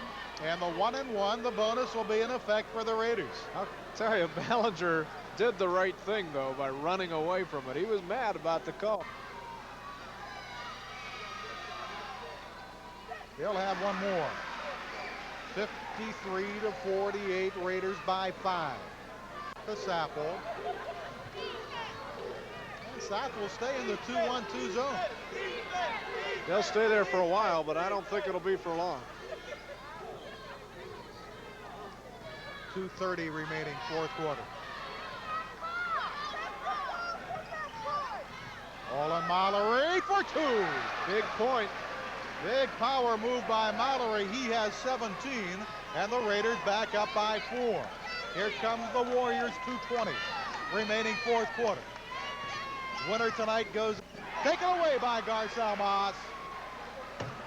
And now the Raiders in the driver's seat with 2:05 remaining, fourth quarter. Now South will have to go into the man-to-man. Saffold to Tony Ford. 2 minutes remaining. Sterling Saffold. Rejected by Little, taken away by Saffold. Mallory inside for two more. Two big hoops by Olin Mallory. Raiders lead by 6. 1:40 remaining, fourth. But he has been really hitting the boards hard. It's been a fine effort by Western Reserve, again, as a team. That's been the key to their success this entire season. When one guy goes down, the other one picks him up, and that's been the way it's been for the Raiders. Even Tony Ford will check in. South on the year, tying for the Youngstown City Series crown with another pretty fair ball club, Youngstown East. The Raiders, of course, tying for the All-American Athletic Conference Championship with Warren Hutting. 11 for Saffold. 12 for Sterling Saffold. Raiders by 3. Here come the Warriors. Troy Cheatham. Ballinger. Cheatham will put it up from 20. Tipped by Little. Rebound to Saffold. 7 seconds, and he's fouled by Andre Ballinger, and that will be number 5 on Ballinger. The layup, 1 second remaining, and there it is. for the first time since 1983, the Warren Western Reserve Raiders are the Struthers District champion, and they will advance next Wednesday evening to the winner of the Canton District in Canton, Ohio. This one belongs to the Raiders, 63-61 the final. And we'll be back to tell you how it happened, but first, we're going to pause for this message. And South, back in March of 1983, 79-68, Bob LaRicca will have his ball club on the tournament trail into regional play, as Warren Western Reserve will take a 19-5 record next Wednesday evening against the winner of the Canton District. By the way, if you're interested in going, tickets for the regional game will be on sale from 9 to 4 at Warren Western Reserve High School. Ticket office will be closed from 1 to 2. But let's show the Trumbull County representative in the AAA, the Struthers District champion Warren Western Reserve. Show them a lot of backing in. Never can tell what might have Bob LaRicca, but let's again go through the scoring for you. Owen Mallory with 20 points. Tony Ford with 13. The parents of my players, I want to thank, especially them senior parents who have put up with me all these years sometimes, but it paid off. I want to thank Youngstown South. Offense that South was in. A reserve did a great job of pressuring the ball, forcing turnovers, and keeping South out of their transition game. One thing that's impressive about both ball clubs, they didn't do it the easy way. The last couple of ball games for South. Tough game against Fitch, double overtime win against Boardman, hung right in there with the Raiders. Warren Western Reserve beating Warren Harding in a pressure-packed game by...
Warren Western Reserve running Raiders against the Canton District winner, the Canton McKinley Bulldogs. Hello again, everyone. I'm Scott Davis with Tom Cannell, Steve Lake down on the floor. Glad to be here. They've beaten Hubbard, Cheney, Harding, and tough Youngstown South to get here. So they've earned their way. They're happy to be here, and I expect them to go at the Bulldogs tonight. Steve Lake. Athletes on this team. They looked like in warm-ups they shot well from the outside. I think the key is going to be whether Garcelle Moss, their center at 6'2", can take Bill Robinson outside and shoot over him, and whether they can neutralize the tough front court for McKinley. Could we have a track meet tonight? We'll find out. The starting lineups are next. Want to run with the basketball. Most teams like to slow it down against McKinley because McKinley traditionally has great quickness. This could be an interesting matchup. Here we'll take a quick look. Tony Ford, number 12, a 5'9" senior. It's for contest, but our key man, Wes Inman, is averaging double digits. In fact, he's had 27 points in the last 2 tournament games. You play the horses. I guess I have to keep riding with the winner. Wes Inman will be a key again tonight, Kenny. We'll get an idea of his jumping ability. Glad you could be with us here at the Civic Center. Regional semifinal action. The winner goes into the regional final here at the Civic Center on Saturday afternoon. The McKinley Bulldogs and Warren Western Reserves running Rebels. Probably have the longest name of the 16 teams remaining. Tip is bounced around, controlled by man for Warren. This is Perkins, get it into Robinson, got the step. And they test that theory right away, going to the obvious mismatch. Maybe more a matter of theories, but open at the foul line and countering quickly is Mallory. Warren comes right back and sets up, takes a quick jumper from the top of the key. They will put the ball up. They're not going to slow it.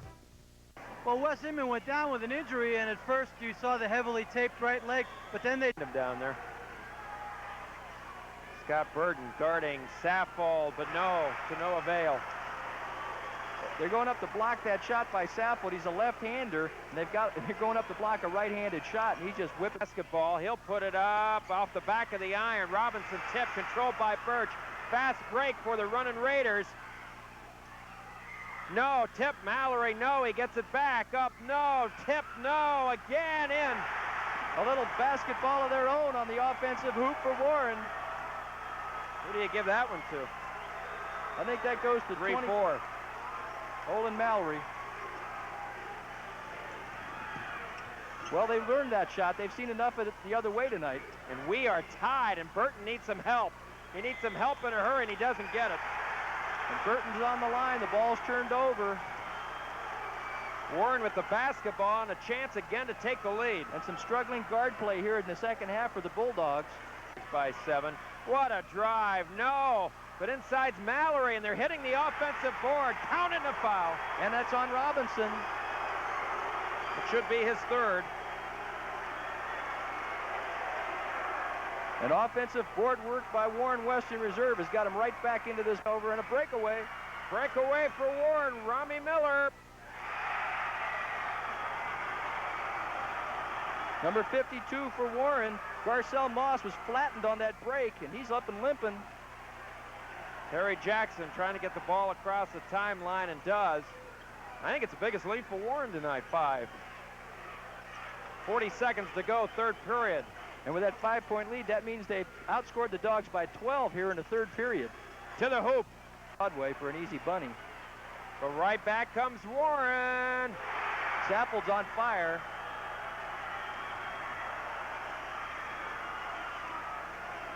.17 seconds remaining. The Bulldogs looking to get one more good shot off. He's got 17 points. D-Lap's cut off. Get a back jumper of his own, one-handed. He's got 10. No signs of cooling off. He's got 10. No signs of cooling off in the black and gold. McKinley down by 3. Will not be a shooting foul. That'll be on number 34, Mallory. He's got 3. Gotten Warren's leading ball player out, but a defensive lapse. But great recovery by Jackson. Terry Jackson blocks the shot. Now he's coming down on the break. He'll take it all the way, and a rejection for Warren by Birch. And Terry Jackson goes over and gives Birch a nice 5 because that was a good block. Yep. Oh, yeah. That ended up a shot away here. They're trying to figure out who can take it with Saffron out. Mallory says, I'll take it. He's got 19. Saffold had 19 before fouling out. 2-point game, 2 minutes to go. Kinley with the lead in the basketball. Still in the ball game, 30 seconds, down by 4. This is Alfie Birch. 2-point lead, and Warren wants a timeout. 22 seconds to go. McKinley has the lead by 2.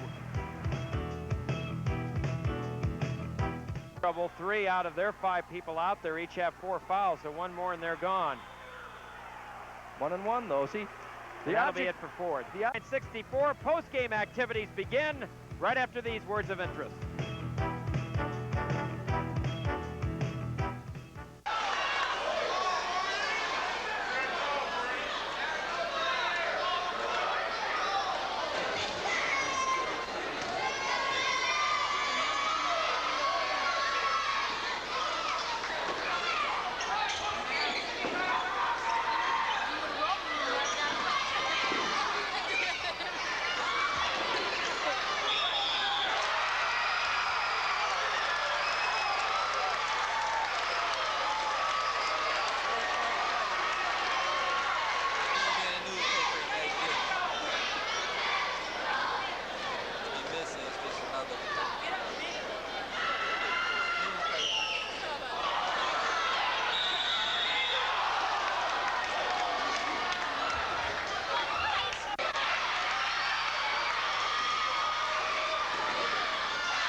5:42, third period.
Jermaine gets the foul and the shot as we go. This game is intense. Winters looks for a man. Sees Richardson, gives a power off to Dorsey. Dorsey up. And Dorsey gets the bucket for two. The Raiders take a 5-point margin with 2:30 left in the final period of this very intense. He misses it. And Winters with the rebound. He pitches it out to Dorsey. And Burtz gets the basket. And oh my God. Winters gets the rebound. Pitches it off to Jermaine. And he gets two. Two for the Raiders with 47 seconds left in play. Pitches it off to the...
convincingly at times. Tonight, different story. Warren Western Reserve in the third quarter went on a 12-0 run here as Alfie Birch hits 2 of his 13 of the night. Birch comes back with a baseline jumper here, and Warren Western Reserve led Harding by 12. After 3 periods of play, they led it by 16 points, but Harding storms back in the fourth quarter. Ian Fulmer, 24 points in the night. Down in the last 4 minutes, Harding cut that 16-point lead of reserves down to just 4 points, but the run wouldn't last. Add a couple of 3-pointers by Eric Winters, who hit for 30 points for the Raiders tonight. They hit key foul shots and won it over the Harding Panthers. Bob LaRicca Our comments. kids did a great job to the game plan. We mixed defenses up. We're basically a man-to-man team, and we mixed our Ds up a lot tonight, more than I think ever since I've coached the game of basketball. We mixed D, man to zone, zone to man. Sometimes it was both. I don't know. Kids are funny. I love them.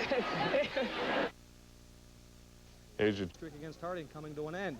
They led by 7 at the half, but then the big man, Ian Fulmer, went to work on the inside, pulled the Panthers within 36-34. But Alfie Birch, who didn't play well this season against Harding, did tonight. He pumped in 17, 2 of them right there, was back to a 9-point lead for the Raiders. Then Richardson will muscle one up on the inside.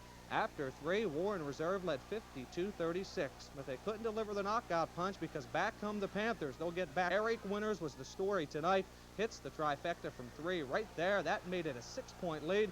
Next possession, he'll do it one more time. Opened up the lead to 9. He had 30 points, 12 in the fourth quarter. And it was Reserve going on to get the victory 73-67. They will play the winner of Stowe and Kent Roosevelt. After the game, we talked to an emotionally drained Bob LaRicca. Bobby, some people perceive this game as David against Goliath and Ian Fulmer being Goliath. You slewed Goliath tonight. I didn't do a thing. Our kids, we mixed some defenses up. Took good shots. I have a question. Is this your biggest win? It's one of the biggest, I'll tell you that. I'll smile on that one. Only a state championship may be a bigger victory for the Reserve Raiders, 73-67 Division II.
Ohio High School Athletic Association basketball tournament.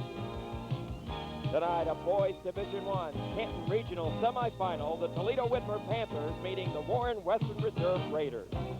And this TV 67 special sports presentation is being brought to you. And Greg McMichaels, who's at 6'6", and when I watched him warm up, he was putting in 3-pointers rather effortlessly.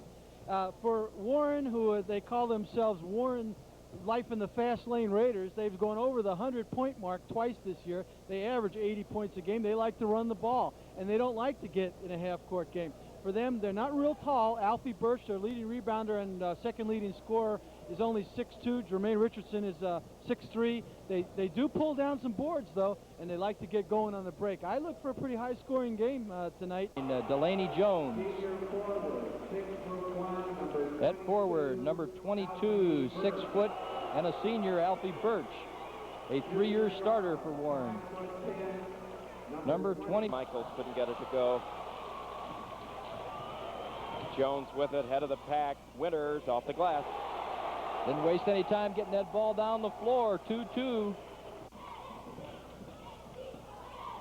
McMichaels, he's the star of this Toledo team. Can't get that one to go. He's 0 for 2 early. Alfie Birch ahead of the pack. And a jammer. That time he beat McMichaels back after the missed jumper. And all of a sudden the full court pressure comes.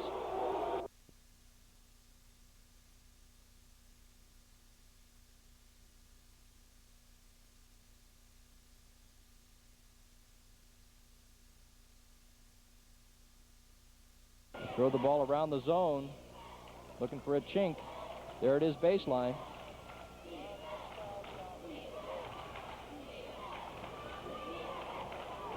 Richardson inside, off the glass. 8-4. Tried to go back door that time with a lob. Intercepted, and here comes Warren. Putz hits it. And Western Reserve runs out 10-4.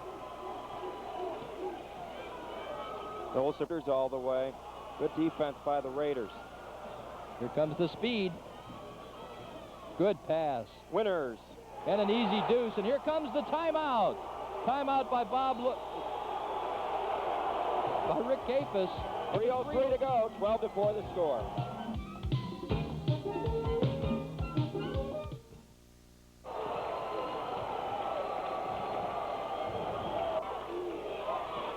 Eric Winters with it. Toledo staying in that zone. There's a 3. Ford. Ring it up. Tyrone Ford has 5 points off the bench. He was a starter throughout the regular season. Coach LaRicca deciding to make him the main man off the bench in the tournament. So far, so good for Western Reserve. Michaels has yet to really find his good shooting touch. He has struggled here so far. He does have 4, but he's average. That's a sticky zone.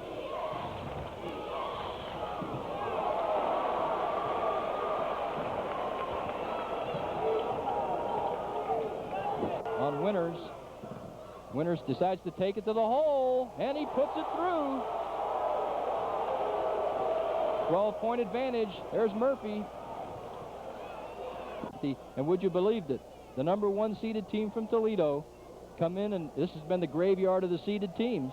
I'll tell you, in this tournament, it's been 1 that's been the unlucky number, not 13. Murphy 4 out of 5 from the line tonight. He is 3 out of 4 tonight.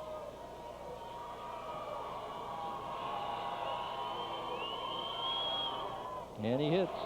Incidentally, he'll be attending the University of Michigan on a football scholarship.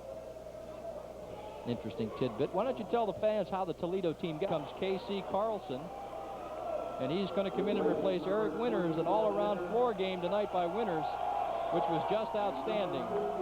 20 points for Eric Winters tonight. Alfie Birch sits down. He had a fine game with 15. At the line, Delaney Jones will shoot. A couple of three-pointers, and he was really the outside threat for Warren. In for Toledo, Leroy Smith right after this timeout. Appreciate it. Picked Warren. Tom's like 0 for 3. But anyway, talk about 0 for. You came into this game, Bob LaRicca told me you were 0 for 4. You finally got one at the Civic Center. 0 for 3. Don't make it any worse than it was, sorry. okay? Yeah, I'm just really glad to win one here, and I think our fate is in our own hands.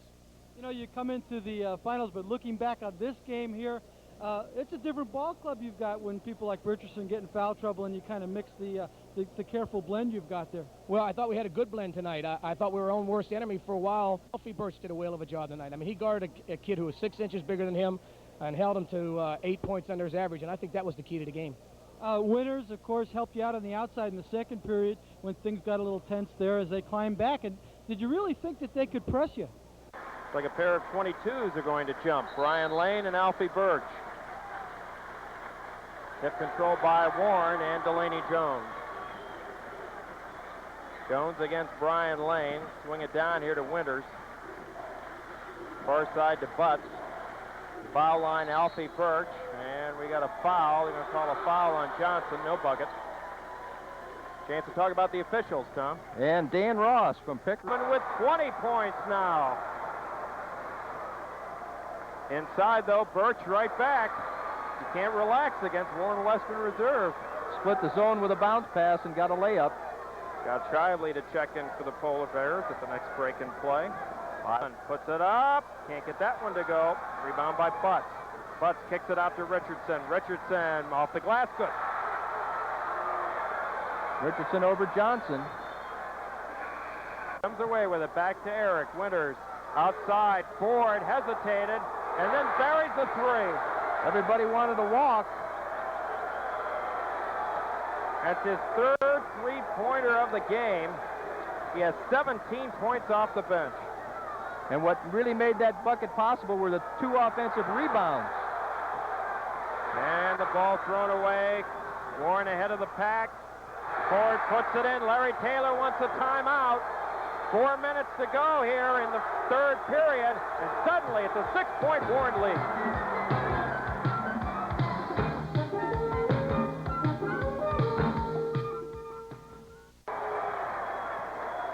Yeah, there's Bob Laricki. He was upset about something, but the thing he should be glad about is he leads it by 6 on the scoreboard. And just as quickly as you can possibly imagine, a 6-point lead. Attendance tonight, 4,400.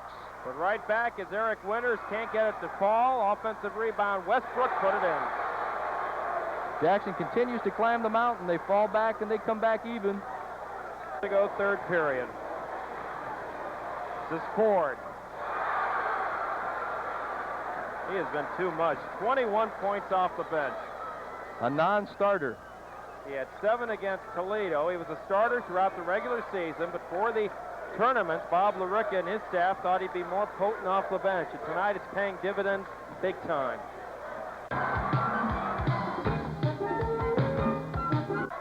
Nice passing inside. Sullivan drew the foul.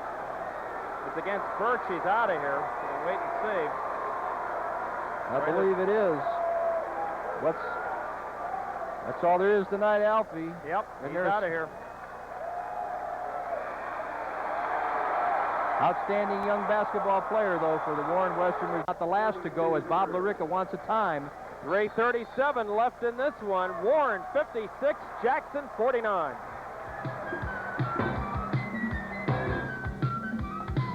And pops. Can't get it to go. Battle underneath the boards. Willie Butts comes away with it. A key bucket. Butts with 6. The offensive board, where they've done some damage all night long. 8-1-0-3. Mike Sullivan and Brian Lane of Jackson will participate in that. Jeff Wong, rather, number 30. This one, 67-52. Graham stops. 7, 6, 5, 4, 3, 2, 1. And that'll do it.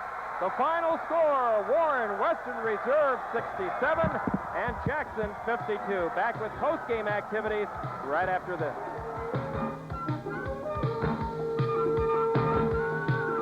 All right, we'll come back. Hold on just a minute, Lee. 25 out of 15 out of 37. 40. Okay. Test 1, 2, 3, 4. All right, we're going to... Mr. John Dickerson, principal of Columbia High School and the vice president of the Northeast District Board of the Ohio High School Athletic Association, Mr. Dickerson. Thank you. I'd first of all like to thank the people here at the Kansas Civic Center and also Joseph Vision for this fine tournament they run. As a representative of the Ohio High School Athletic Association, as a member of the Northeast District Board. Celebrating by Warren right now, they're presenting the Canton Regional Runner-Up Award to the Jackson Polar Bears. Warren Western Reserve will meet Cleveland St. Joseph in a state semifinal this Thursday night at 5:30 down at St. John's Arena in Columbus. The presentation of the trophy to head coach Bob Laricka, Tyrone Ford, Alfie Birch, and Willie Butts are out there. There you see them there. And then while we're waiting, let's go through the individual scoring. Tyrone Ford, the young man in the center of that picture, he came off the bench tonight to score a game-high 29 points, including 3 three-pointers and a perfect 8 out of 8 from the floor. We just didn't quit. Ty Ford, it was his night. He carried us tonight. And in the thing we put out, we don't have one key player. I just want to thank, we won this for all the kids who've been in the program before. We talked up in the booth that the other night it was Richardson's night. Tonight it was Ford's night. Good teams have players that come up on different nights. It's exactly what's happened to us all year long. I mean, we played with 4 fouls the whole night. You seem to be able to run out 5, 6, 7-point spurts. Jackson, semifinals. Brian Lane with 8, Aaron Marshall with 4, Steve Johnson, Scott Shively, Bob. The Raiders all the best of luck as they travel on to Columbus and try to capture the state title. Well, as things worked out, this will be our final game of the season. To the best of our unbeaten teams, number 4 Orville and number 5 Bay Village, to win the Division II Canton Regional. They'll play the state's number 1 team, West Geauga, with a record of 24. The question of what kind of a night they had. Bob says tonight his team was his own worst enemy. In a lot of ways he was right, but they never were headed. They were never behind more than 2 points in the ball game. They led it all at the end of all 4 stops. And when you've got Let me mention very quickly that on April 15th out at Perry High School, still another benefit basketball tournament between the State Highway Patrol and the Cleveland Browns. April 15th is the day Perry High School, the place. The charity will be Akron Children's Hospital. For more information, call the Maslin 6752. This TV 67 special sports presentation has been brought to you in part.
Nick gonna stop beating them apples since again.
or nervous, despite the fact this was their first state tournament appearance. They started strongly, led by Eric Winters. He scored 10 points in the opening period.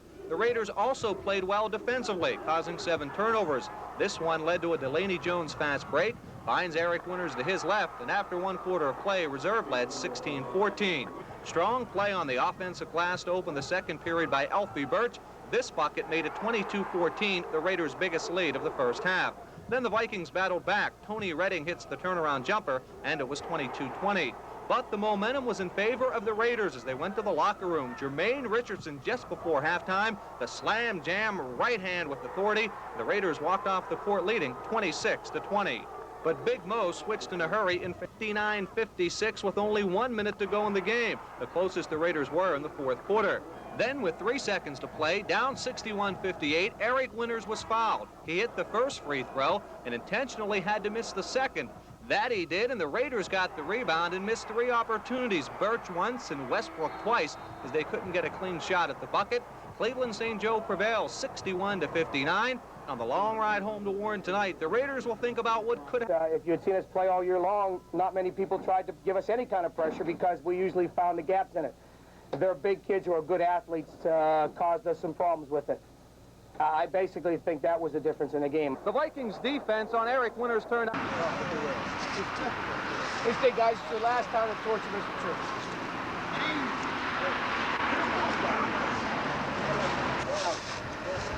My hair straight?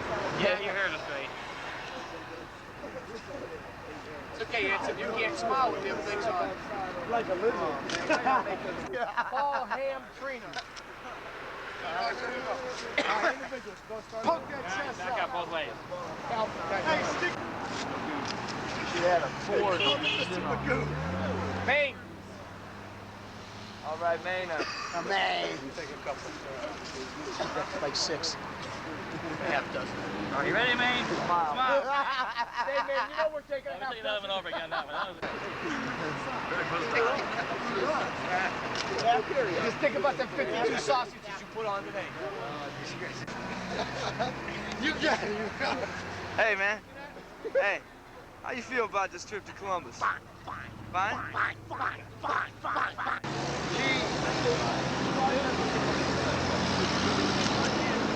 All right, coaching staff. Oh, check out this convert. Eric, look.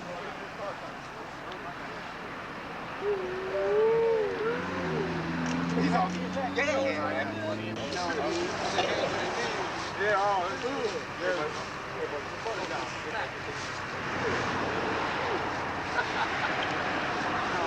Make it casual.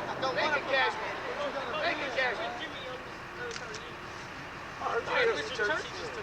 That's okay. Are you ready now, sir?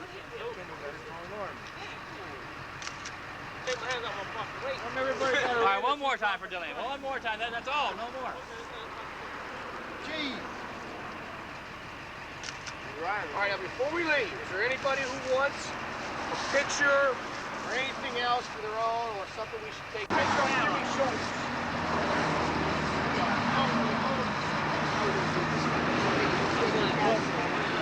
Come on, man, stay off my shoes. Give us our trespasses. Please forgive us our trespasses against us. Lead us not into temptation, but deliver us from evil. Thy kingdom, power, lead us not into temptation, but deliver us from evil. Thy kingdom, power, and glory forever. Amen. Let's mean this, baby. 1, 2, 3.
wanted to hear. Beginning, I don't know really what you want to talk about. We've got some good topics tonight.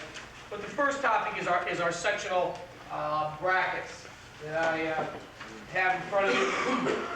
And let me explain how that went to you so that you get the it's all about. So Kent Roosevelt got the number 1 seed, no question. Number 2 seed got the number 1 seed, no question. Number 2 seed was going to be interesting because you got 4 people from one area and 2 from another. And to be very truthful with you, I was surprised that that it ended in a tie, if you didn't know this.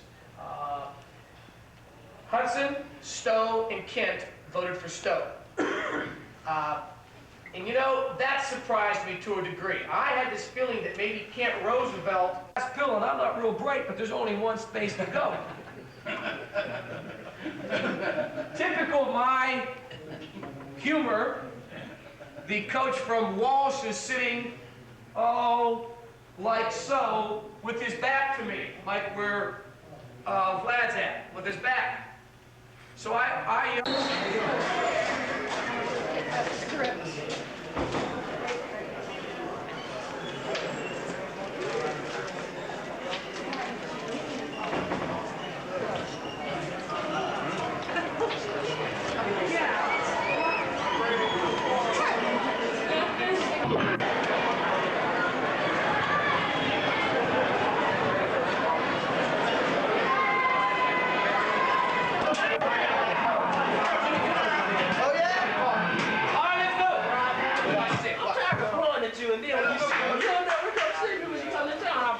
as I'm watching a JV team here, that the Harding JV team should not even be in the game.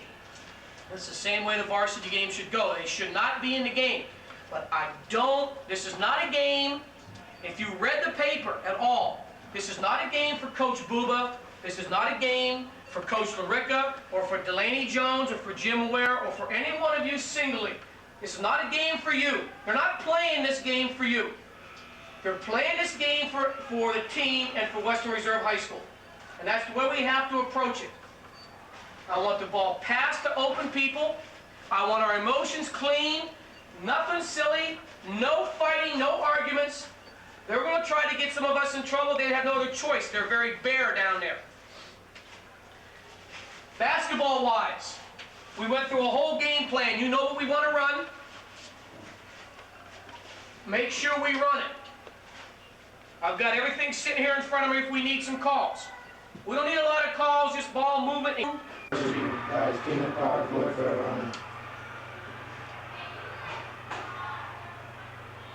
go, baby. 1, 2, 3, ready, defense.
No, my boy.